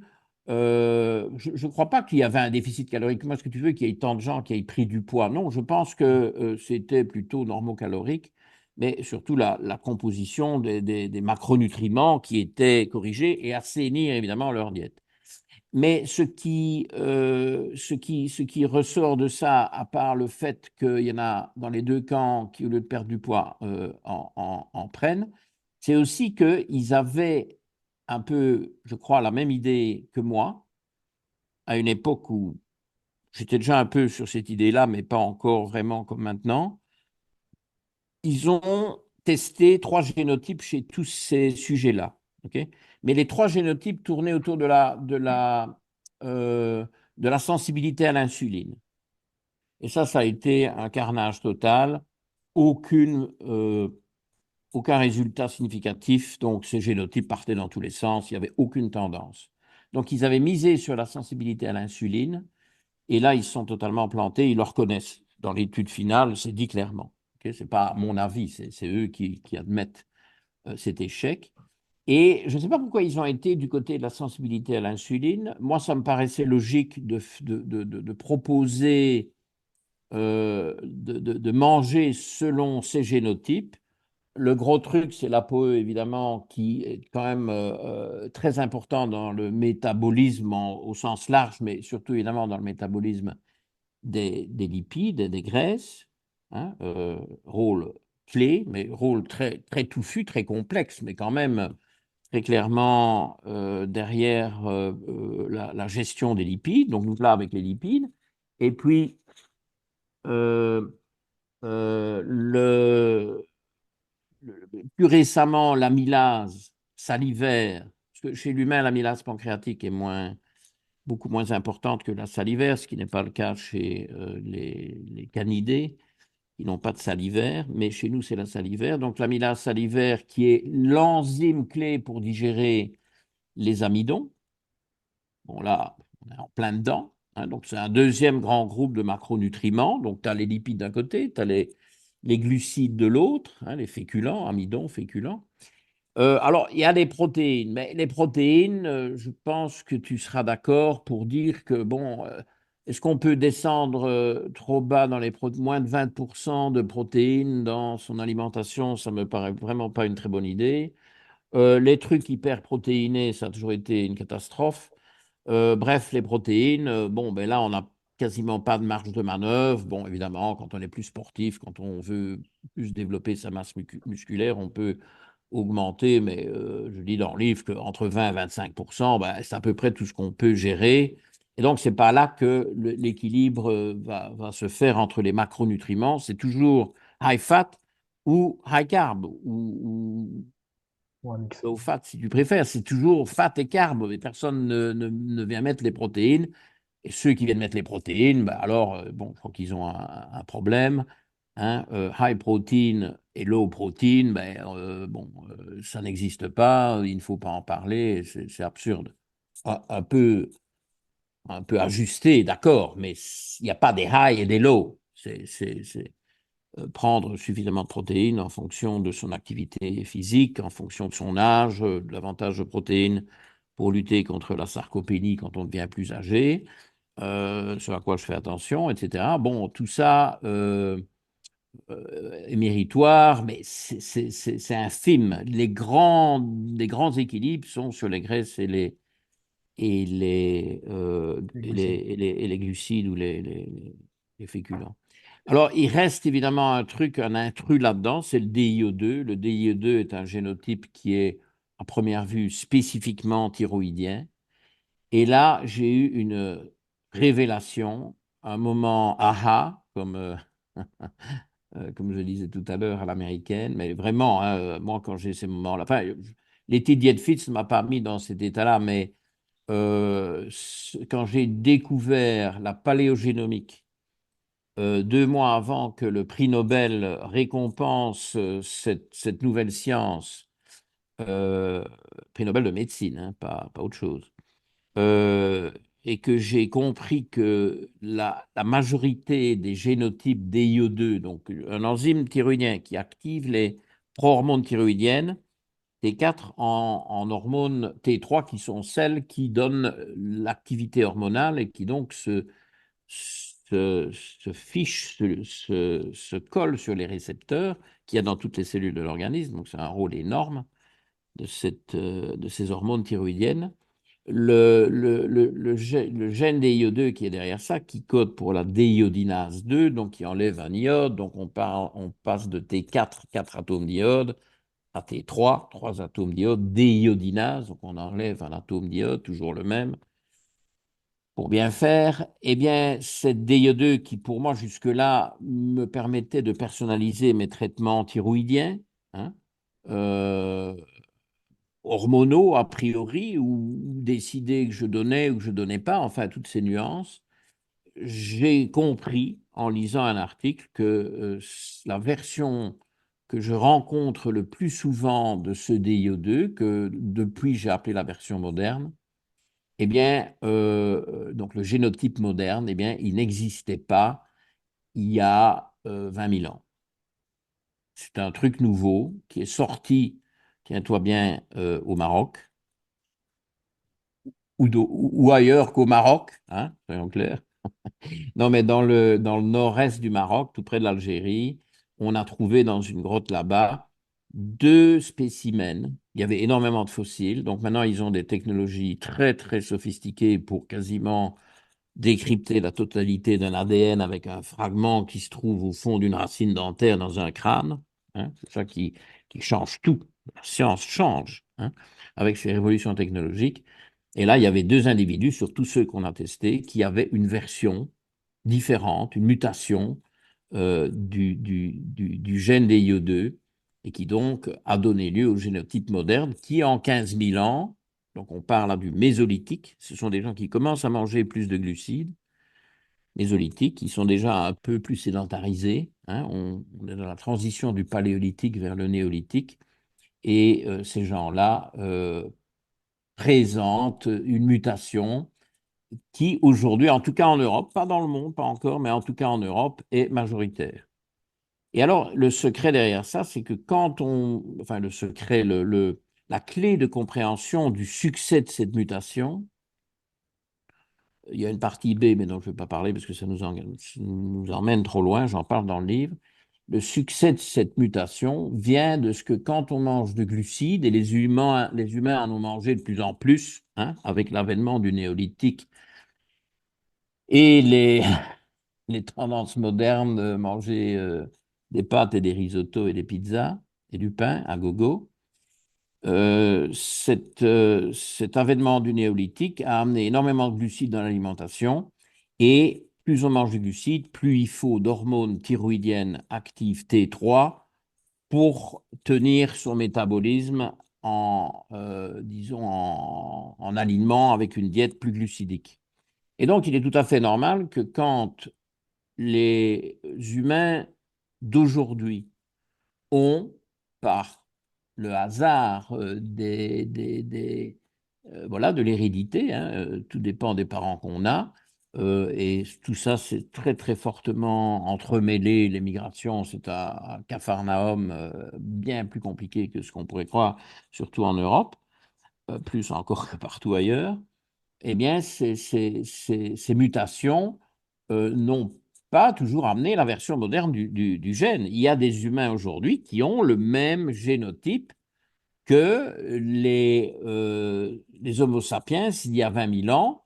Et alors, ce qui m'a beaucoup plu, c'est qu'on retrouve ce génotype ancestral chez les Néandertaliens et chez les Dénisoviens. Donc, les trois espèces humaines qui ont coexisté il y a 50 000 ans en Europe et en Eurasie, à l'époque, il n'y avait que le génotype des IO2 ancestral. Donc, ils Mais convertissaient pas bien la ne T4 mangeait en pas T3. beaucoup de glucides. En Voilà. plus, c'était les époques froides. Hein. Dans le nord, quand même, on n'est pas en Afrique équatoriale ici, on parle de l'Europe. Eh bien, c'est là où les trois espèces ont coexisté. Et c'est là qu'on a des données. Bon, alors évidemment aussi le Maghreb, qui n'en est pas loin. C'est donc très impressionnant. Et j'ai tout de suite compris, je dis non d'un chien, il faut absolument que je demande. Un chien, bon, ça c'est mon chien Goliath qui dort. J'ai tout de suite compris qu'il fallait que je demande à mes patients qui avaient ce génotype ancestral de diminuer significativement leurs glucides pour voir si ils allaient se sentir mieux parce qu'ils auraient une fonction thyroïdienne Ils mieux économisent. adaptée aux besoins. Parce que le Mm. problème, c'est que la fonction thyroïdienne, c'est toujours un peu plus, un peu moins. Il fait froid, il en faut plus. Il fait chaud, il en faut moins. On est en vacances, il en faut moins. On travaille dur, il en faut plus. On fait du sport davantage, il en faut plus. On se blesse, on a une période de repos, il en faut moins. On n'est jamais bien réglé. Tandis que si on mange moins glucidique, pour ces DIO2 ancestraux, eh bien, on se sent mieux. Et alors, je me suis dit, bon, ça paraît intéressant. Et c'est là que je fais quelque chose que je ne sais pas si les autres font ou osent faire, ou ont le matériel humain avec la connaissance génomique en filigrane pour euh, expérimenter, mais j'ai décrété, je dis, ça ne peut pas leur faire du tort, on va essayer. Et ces gens-là, donc DIO2 ancestral, je les ai fait manger beaucoup plus tendance cétogène, beaucoup moins glucidique, eh ben, ils vont mieux. Et ça s'est venu très vite. Il m'a fallu quelques semaines, quelques mois, les retours. Je dis, vous me direz quoi? Envoyez-moi un email dans un mois.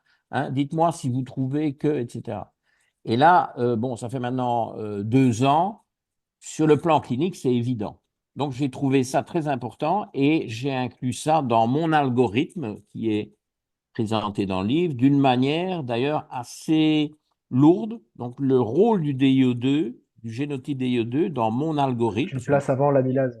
je le place avant l'amylase. Alors, c'est discutable. Parfois, je m'éveille la nuit avec des sueurs. Je me dis, j'aurais peut-être quand même dû faire mon algorithme avec l'amylase avant le DIE2.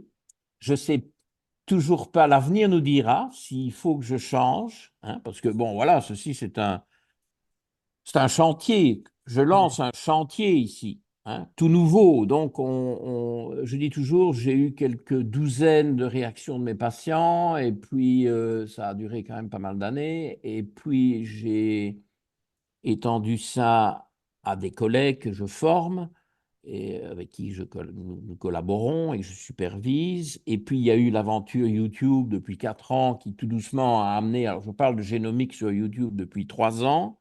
Là aussi, ça amène des retours. Les gens appliquent ce que je propose. Et bon, les retours ont toujours été favorables.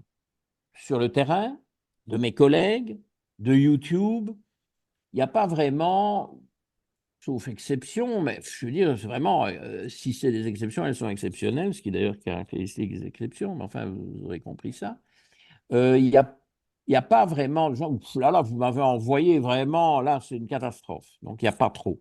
Bon, mais ça, c'est bien joli. Toujours est-il que maintenant, avec le livre, on va avoir des milliers de retours.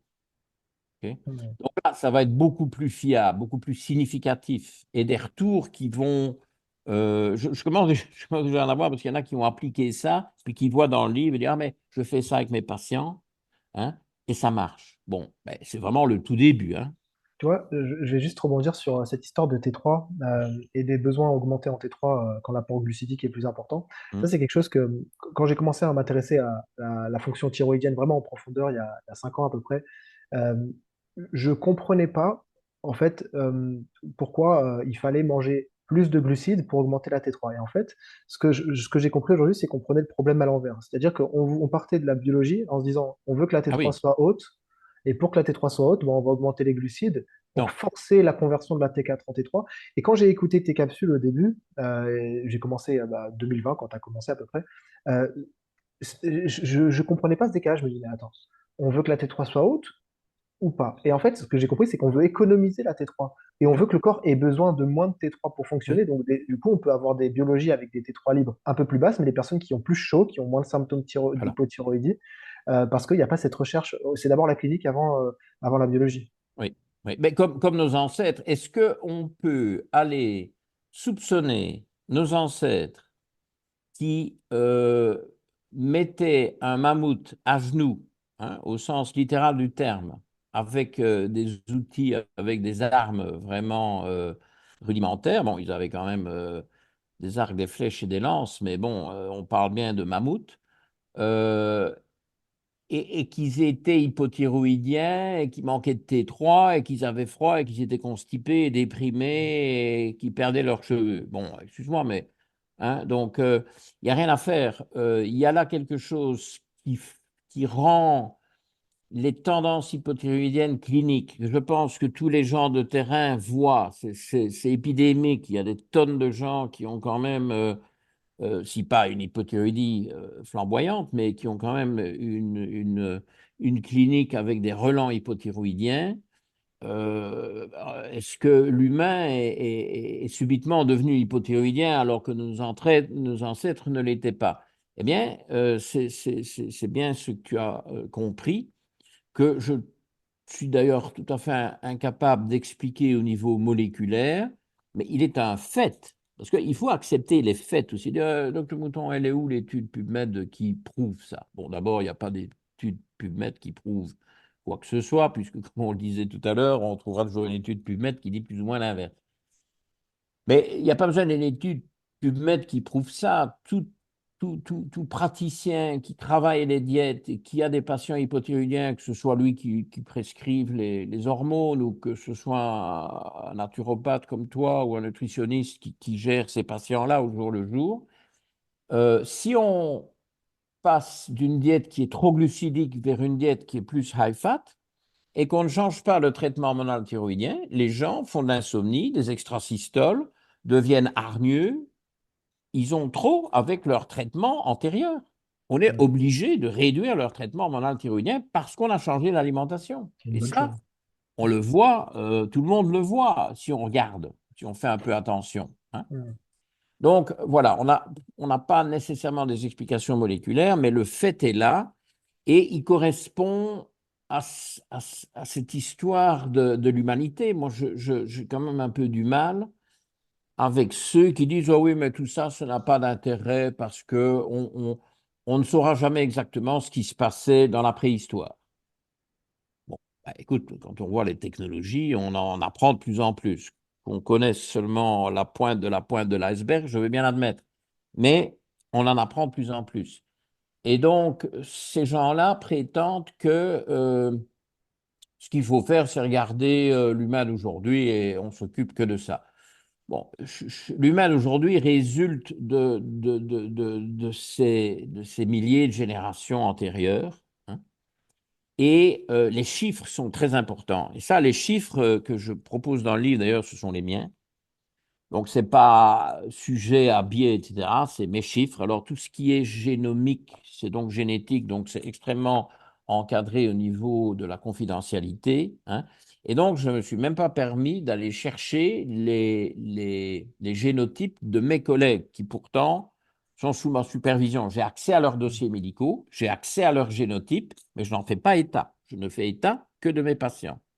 Et c'est toujours anonymisé, évidemment, hein. Personne ne ment.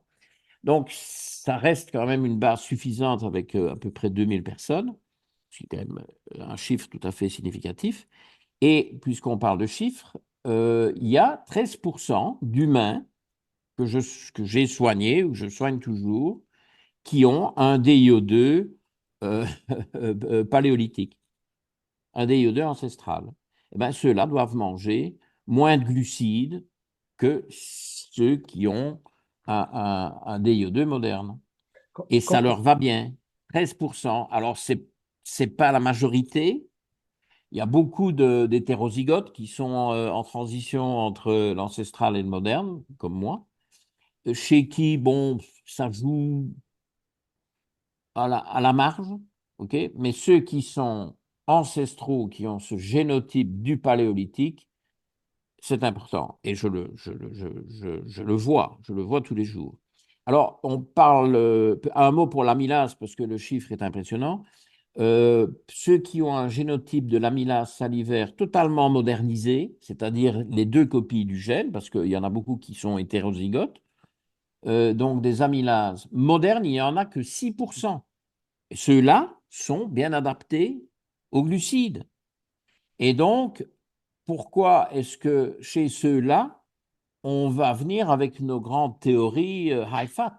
Ils sont Hmm. super adaptés aux glucides. Ils sont tellement bien adaptés aux glucides que quand ils mangent des glucides, leur glycémie monte moins haut que ceux qui ont le génotype ancestral, ce qui est quand même un peu contre-intuitif parce que ils brisent plus facilement, plus en profondeur, davantage de grandes molécules glucidiques d'amidon.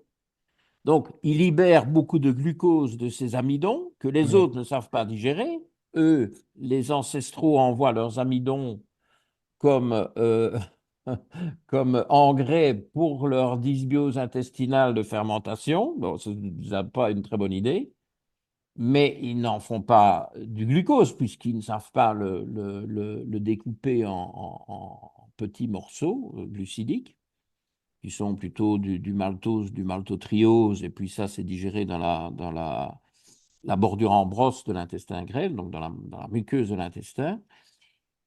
Et alors, c'est donc assez illogique que ces gens qui ont un génotype de l'amylase moderne, qui sont donc en train de mieux digérer des amidons et de donc transformer ça en glucose, ne fassent pas plus des glycémies plus hautes et des insulinémies plus hautes, mais tout ça a été intégré parce que derrière tout ça, il y a un pancréas qui fait son travail, qui sécrète l'insuline en adéquation avec cette digestion salivaire de l'amylase et tout ce qui se passe en aval. Et donc, ils sont beaucoup plus tolérants aux glucides. Alors, pourquoi est-ce qu'on va aller leur imposer une diète cétogène à ces gens-là? On va Mais à ce contresens. que tu expliques bien dans le livre, justement, c'est que, en fait, il ne faut pas se baser uniquement sur un seul génotype. C'est la prise en compte de ces trois principaux. Alors, la lactase aussi, mais surtout C'est plus l'ApoE, facile, hein, la la lactase, DE2. bon, Ouais. Ce c'est que tu disais, c'est. c'est pas très innovant, mais j'ai quand même dû Mm, l'inclure, parce qu'évidemment, quand on essaye de donner des conseils pratiques de diète, il faut qu'on intègre le fait mm, qu'on est tolérant au lactose ou pas, parce que sinon, bon, c'est absurde. bien sûr. Mais ça, c'est simpliste. Mais le reste, comme tu dis, les trois autres sont intriqués parce que les trois, l'ApoE évidemment, qui domine la scène, hein, le DE2 dont on vient de parler, et l'amylase, qui est assez intuitif aussi, puisque c'est la digestion des glucides, ne vont pas nécessairement aller dans le même sens. Ça, c'est une vue de l'esprit, c'est du Ouais, je wishful sais. Bah, thinking pour ne on pas pourrait faire imaginer d'anglicisme. qu'une personne qui a un génotype ancestral sur l'amylase ait aussi un génotype ancestral sur la DE2, et c'est pas les mêmes C'est le hasard c'est le hasard des hérédités. La transmission de ces gènes n'est pas liée. C'est juste la roulette, les mélanges aussi de populations, etc. Il y a probablement des tendances à niveau et on n'est de pas sur les mêmes certaines échelles de temps populations, aussi. mais On n'est pas sur les mêmes échelles de temps. Quand je regardais, par exemple, il y a une échelle de temps qui était à 180 000 ans. ah oui, ça pour l'ApoE, oui, mais là, l'ApoE, la modernisation, c'est vrai que l'ApoE ancestrale, c'est l'ApoE 4 qui d'ailleurs se retrouve chez l'ancêtre commun aux grands singes et aux hominidés, hein. Parce que nous ne descendons pas du singe, c'est les singes et nous qui descendons d'un ancêtre commun. Bon, enfin, bref. Et là, on est parti vers les 8-9 millions d'années. Donc, tous ces grands singes sont ApoE4. Les humains ont certainement été ApoE4 très longtemps, mais on a des sources de littérature bon, qui valent ce qu'elles valent, hein. Moi, j'ai un petit doute sur ces dates-là, mais que l'ApoE3 serait apparu, on va dire, il y a 200 000 ans, et puis l'ApoE2 plus récemment.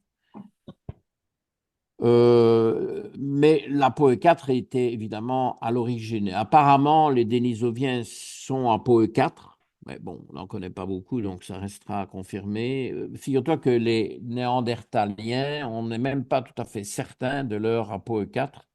On n'exclut pas qu'ils n'étaient pas nécessairement en PoE 4. Mais la terminologie ancestrale et moderne, sur laquelle j'insiste dans le livre, parce que le problème, c'est que les labos de génétique et donc qui donnent les résultats génomiques, bon, bah, ils font à leur façon.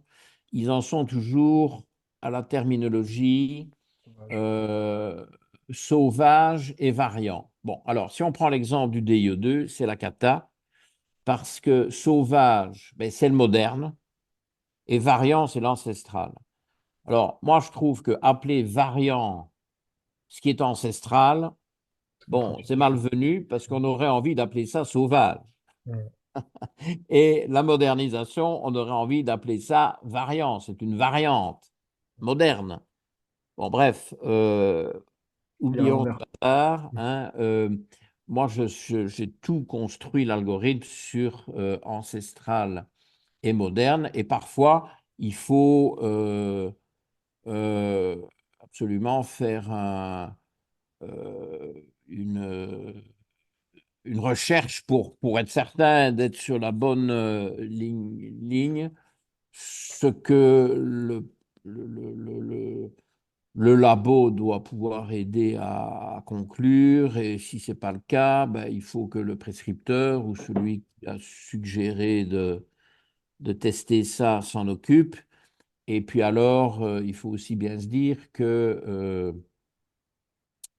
pour cette histoire de gens qui ne suivent pas les recommandations, les prescriptions, qui le font par eux-mêmes.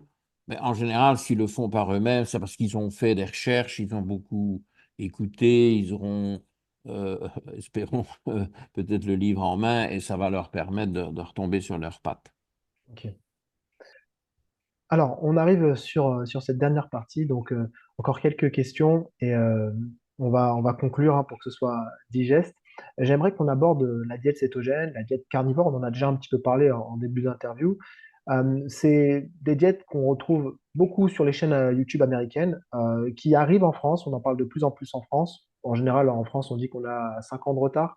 Euh, Là, aux États-Unis, c'est bien installé, on en entend de plus en plus parler. Alors, on est soit face à des gens qui ont peur de ces diètes-là. Le premier réflexe, c'est de se dire non, manger que du gras, vous allez avoir une maladie cardiovasculaire, vous allez boucher vos artères, ou bien manger trop de viande, vous allez tuer vos reins. La diète carnivore, on voit tout de suite des Instagrammeurs américains très musclés, dopés, avec des gros steaks de viande comme ça. Euh, Comment peut-être on pourrait définir ces diètes dans comment on pourrait les intégrer, en tout cas les comprendre avec notre prisme européen?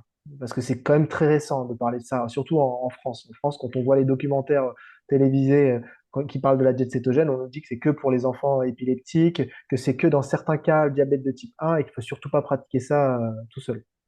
Mm. Ben, bon, c'est un gros sujet et qui ne doit être ni idéalisé, déifié, ni diabolisé.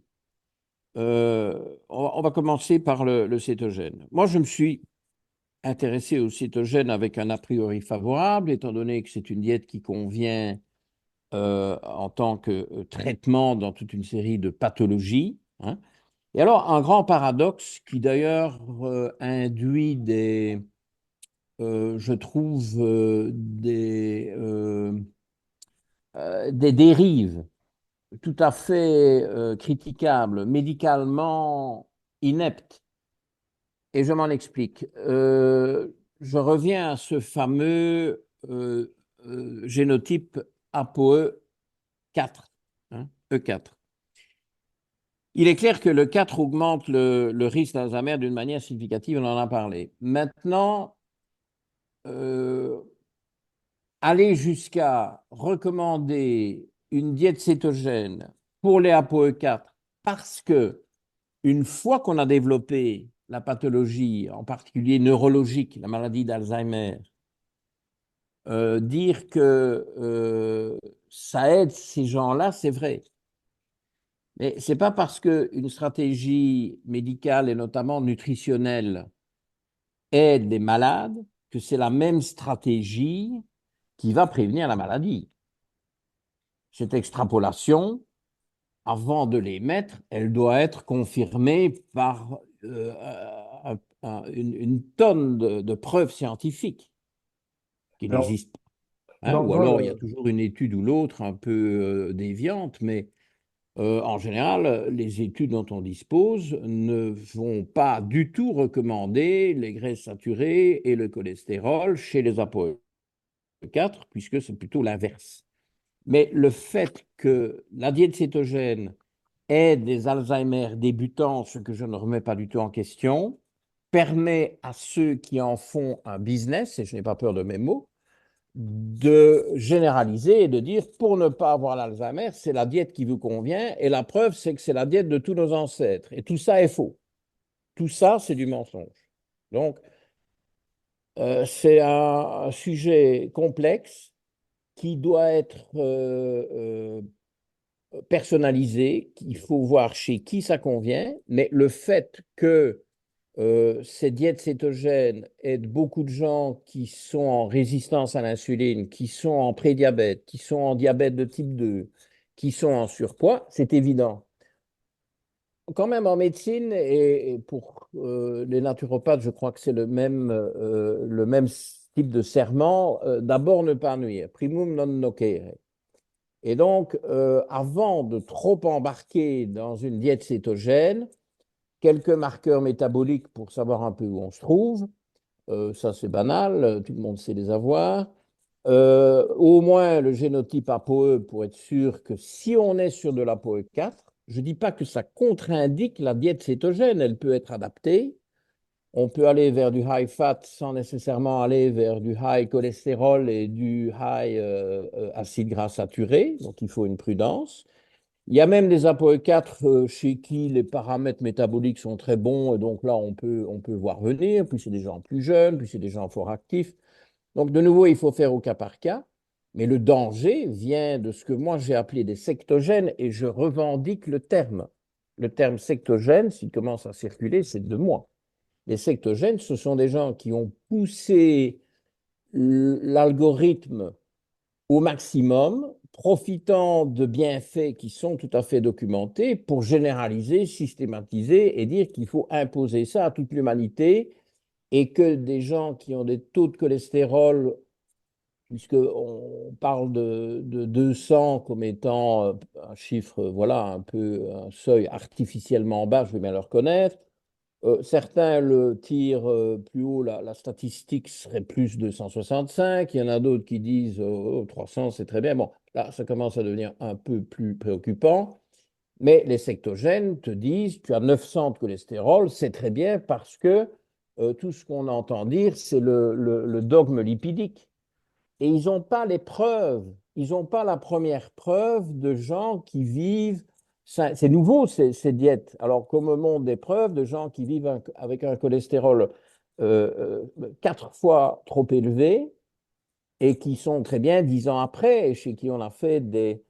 Parce qu'il y a aussi un jeu un peu pervers entre le neurologique où on a plus d'arguments, parce qu'évidemment, les maladies d'Alzheimer se développent aussi, ce diabète de type 3, donc l'insuline a un rôle particulièrement néfaste, etc.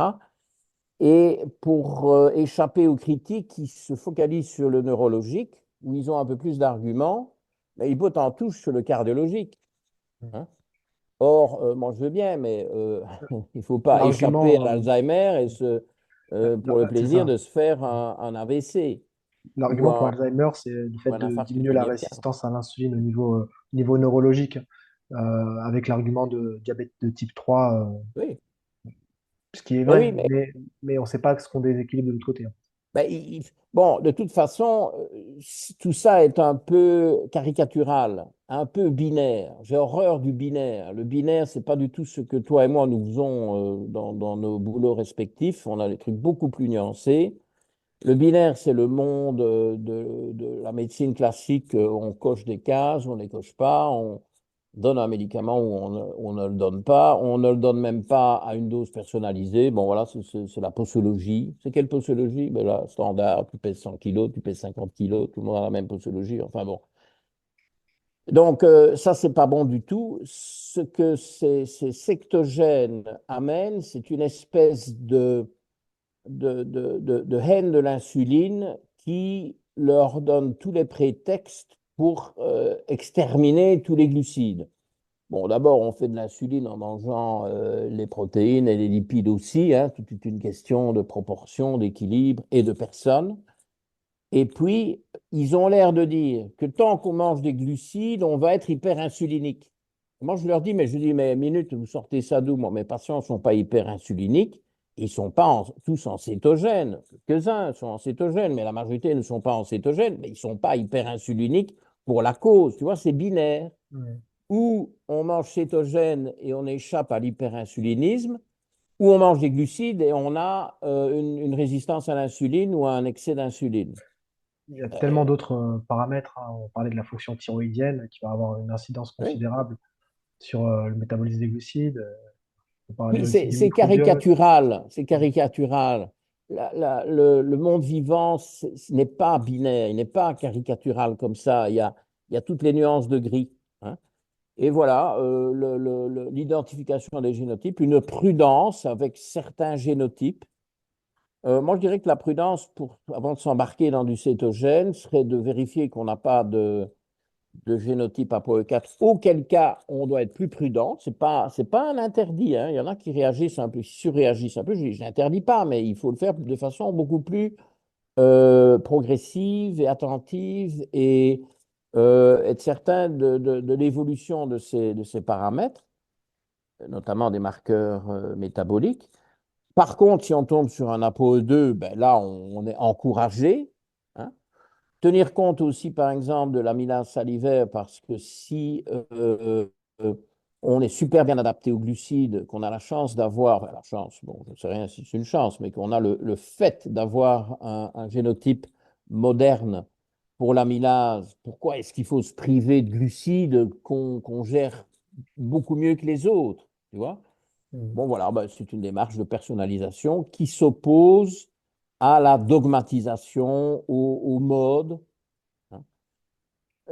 Ça, c'est pour parler des cétogènes. Alors, pour parler des carnivores, je trouve que les vidéos carnivores, j'en recommande à beaucoup de patients, mais pour les documenter, pas nécessairement pour les suivre, pour apprendre des choses sur voilà, les dangers des oxalates que je suis en train d'explorer. J'ai fait une capsule là-dessus qui est imminente, qui est shootée, J'ai mais une sans me vidéo qui prétendre arrive dessus aussi. être, oui, sans me prétendre être un expert en oxalates, parce que c'est complexe et je suis en train de m'y intéresser, mais je ne me prétends pas être une référence dans le domaine, mais voilà, on s'éveille à des choses on négligeait avant. Pas non plus surfaire les oxalates, parce qu'il y a aussi des cristaux d'urate. Hein. Alors bon, il y a maintenant une espèce de nouvelle mode de tout expliquer par des cristaux d'oxalates. Et les cristaux d'urate qu'on utilisait avant pour expliquer les mêmes problèmes, ils ont disparu de la Ouais. circulation. Tu vois, c'est des modes fortement renforcés par des chaînes YouTube, hein, qui sont univoques, qui promeuvent, dont certaines sont menés par des entrepreneurs qui n'ont rien à voir, tu vois, qui ne sont pas des Mm. professionnels de la santé, qui s'y connaissent, qui sont intelligents, qui s'y connaissent, mais ils ont un plan d'action derrière. Et ça, c'est dangereux. Ça, c'est pas de la science, c'est pas de la médecine, c'est pas l'observation de la diversité du monde vivant et donc de la diversité des humains. Donc, il faut faire attention à tout ça, mais il y a des informations à aller chercher, aussi des idées de recettes, ah tiens, j'aurais jamais pensé à ça. Et puis alors, on peut peut-être utiliser des diètes un peu plus extrêmes pendant un mois, 2 mois pour se remettre un peu dans le chemin, idéalement avec des conseils derrière, etc., une certaine prudence, mais sans nécessairement s'embarquer à long terme, surtout évidemment si ça ne vous correspond pas. Pour terminer avec les carnivores, ce qui me frappe dans les carnivores extrémistes, qui ne sont pas tous, hein, mais il y en a qui sont vraiment extrémistes, ben, c'est des véganes à l'envers. Alors, je voudrais bien que tu euh, organises un débat. Alors, moi, je ne parle pas, j'arbitre, tu vois, je suis là et je fais tourner les compteurs. Il y en a qui marque un point, je pousse sur le bouton de droite. L'autre marque un point, je pousse sur le bouton de gauche. Tu vois, on regarde qui gagne. Donc, d'avoir un vegan sectaire qui parle avec un carnivore sectaire. OK? Mais tu mets une vitre blindée au milieu, évidemment. Hein. Donc, Donc, ça veut il dire faut qu'il y tuer, a ouais. un qui rejette la totalité des aliments que l'autre consomme. Et vice-versa. Tu sais, comment est-ce qu'on en arrive à des trucs pareils? Ceci dit, c'est ce que la politique montre, notamment de l'autre côté de l'Atlantique. Donc, je crois qu'il y a un mimétisme entre la nutrition en 2024 et la politique américaine en 2024. Tout ça, c'est de la folie quand même. Hein. Ouais. Ce que tu disais, c'est les parts de marché. Donc, Mm, euh, ça ne vend pas de dire que, en fait, il faut individualiser parce que ça demande du temps, il faut creuser, il faut du temps, il faut de l'adhésion, c'est un budget aussi. mm, Euh, et, euh, et malheureusement, il n'y a pas de recette miracle. mm. Enfin, il y a une recette miracle lorsqu'elle est individualisée finalement. Ah oui, mais faut y arriver. Mm. Merci beaucoup, c'était vraiment passionnant. Je te laisse le mot de la fin. Si tu as envie peut-être de rebondir sur un élément du livre, quelque chose qui te semble important à signifier. Bah, écoute, quand tu dis le mot de la fin, tu écris fin comment? Bon, c'est facile, hein? Bon, bah, bon. Comme c'est la fin, il faut faire des choses faciles. Bah, écoute, je voudrais quand même rendre un hommage à Julie, hein, à ma co-autrice, Julie Lioré. Alors, je ne trahis pas le secret médical, mais Julie a pris l'excellente initiative que j'aurais bien voulu lui suggérer, mais que je n'ai volontairement pas exprimé, en tout cas pas au départ, mais c'est elle qui est venue avec ça en premier. Elle s'est dit, moi, je vais tester mes génotypes. J'ai envie de tester mes génotypes pour parler de quelque chose que je vis. Et elle le dit dans le livre, donc je ne suis pas en train de faire ici une grave entorse à mon serment d'Hippocrate, que les sectogènes extrémistes ont renommé mon serment d'hypocrite. Hein, tu vois un peu le style. Enfin bon, je rigole. Et donc, elle le dit très clairement. Elle a 7 kilos à perdre quand elle commence à écrire ceci. Hein. Pourtant, bon, elle fait attention, elle est nutritionniste, elle écrit pour tous les journaux qui promeuvent la santé. Donc, bon, on se doute bien que c'est pas parce qu'elle a été manger des trucs ultra transformés dans les fast-foods. Euh, bon, alors, finalement, j'en parle aussi peut-être pour signaler que le livre devant se clôturer à un moment donné et la pression de l'éditeur commençait à se faire tout à fait majeure et bon, j'ai quand même pu tirer 2 semaines de plus, mais voilà, il fallait que le livre sorte à la date prévue, ce qui est le cas. On y est arrivé, mais hein, ça a été hard. Euh, Au moment de finir ces commentaires, la perte de poids était décevante. Par contre, son système digestif était très amélioré. Alors, il faut savoir que Julie est ApoE2, ce qui n'est que 5% de la population, donc elle devait manger high fat. Et il faut savoir qu'elle a peu d'amylase salivaire, donc elle a un génotype ancestral pour l'amylase salivaire. Donc ça aussi, ça devait aller vers le high fat. Et donc, elle devait adopter une diète cétogène qu'elle ne connaissait pas bien, que je ne connais toujours pas très bien. Je ne suis pas du tout spécialiste de la diète cétogène. Hein. Je l'explore, je la propose. Je préfère travailler avec des nutritionnistes pour la mettre en œuvre de manière plus fine. On n'est pas nécessairement obsédé par le dosage des cétones. Hein. On est plus dans les tendances que dans vraiment l'application totale. Et puis, bon, ça évoluera dans le futur. On verra comment. Et donc, la pauvre, ça a dû s'embarquer là-dedans. Et au début, ben, elle a mangé beaucoup plus gras. Elle a vraiment tout changé. Elle a fait d'énormes efforts. Mais à un moment donné, elle me dit, mais c'est pas possible, je fais bien et je perds pas du tout de poids. À la limite, j'ai pris 1 kilo. Comment est-ce que c'est possible? Puisque ça devrait mieux me convenir. Je dis, oui, mais minute, hein, les graisses, c'est beaucoup plus calorique que les glucides. Si ton assiette a la même taille, hein, il y a beaucoup plus de calories dans ton assiette. Compte tes calories, ce que je ne demande pas en pratique. Mais je dis là, on a un problème, il faut compter. Bon, ben, c'était trop. Hein. Donc, c'est là plus ou moins que le livre se termine. Et là, elle s'est rendue compte qu'elle mangeait trop de graisse. Mais elle était déjà parvenue à manger plus de graisse. Et ses intestins, mais alors, ronronnaient comme une horloge suisse. Qui ne ronronne pas, à vrai dire. Mais bref, on m'aura compris. Et donc, très bien au niveau digestif, alors que c'était un des gros problèmes de départ, mais pas au niveau poids. Bon, ben voilà, le petit update, c'est que maintenant, elle a perdu la moitié du poids qui était à perdre et elle continue à perdre parce qu'on a mieux géré tous ces changements. Et je crois que la leçon, c'est que si on s'aperçoit, grâce à ces informations génomiques, qu'on doit absolument changer sa diète et que effectivement il y a quelque chose qui ne convenait pas, c'était vraiment son cas. Son cas était caricatural, mais bon, ça, quand on l'a choisi pour coécrire, on ne savait pas ça. Hein. On est tombé dessus un peu par miracle. Mais évidemment, avec pour elle un bienfait final, donc elle est toujours en train d'évoluer très bien. Et je trouve que son parcours pendant qu'elle écrit le livre, avec toutes ces surprises et les difficultés d'apporter des changements et de les faire bien, et surtout de les faire progressivement, parce que les changements, il faut toujours les faire progressivement, sinon l'organisme est surpris et mal à l'aise. Ben, c'est le parcours que je souhaite à beaucoup de lecteurs futurs. Voilà. Ben, merci beaucoup.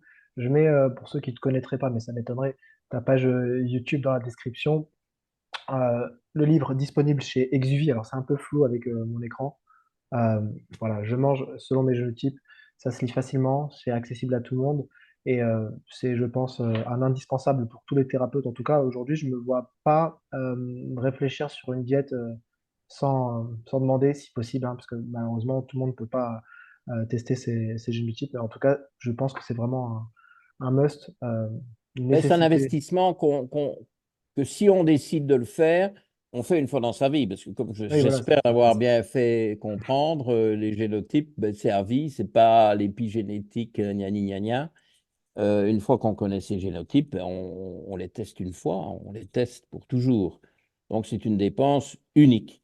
Et alors, je voudrais aussi rendre hommage à Fabien Moine, parce que je ne sais pas exactement quelles sont les politiques internes, mais bon, moi, quand je vois tout le travail,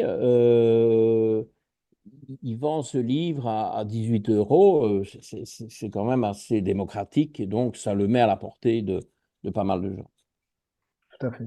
Tout à fait. Bah, d'ailleurs, je conseille vraiment d'aller faire un tour sur le site Exuvie, hein, la maison d'édition de Fabien Moine, qui fait un travail exceptionnel et qui publie régulièrement bah, des livres, même acabit, hein, même niveau que le tien. Donc vraiment, regardez, je pense aussi que vous connaissez Fabien Moine, hein, pour les gens qui le suivent, mais allez voir Oui. du côté de sa maison d'édition, parce que c'est vrai que Exuvie, les gens connaissent peut-être pas qui y a derrière, et c'est bien Fabien Moine. Mais je le sens animé d'une passion et qui a abouti à se donner à lui-même une mission. Mm, tout à C'est fait. un missionnaire de la nutrition et de la santé. Il lui manque le casque colonial, là, tu vois, un peu vintage. Bon, ok, Merci beaucoup, c'était vraiment un honneur allez, et à bientôt. salut.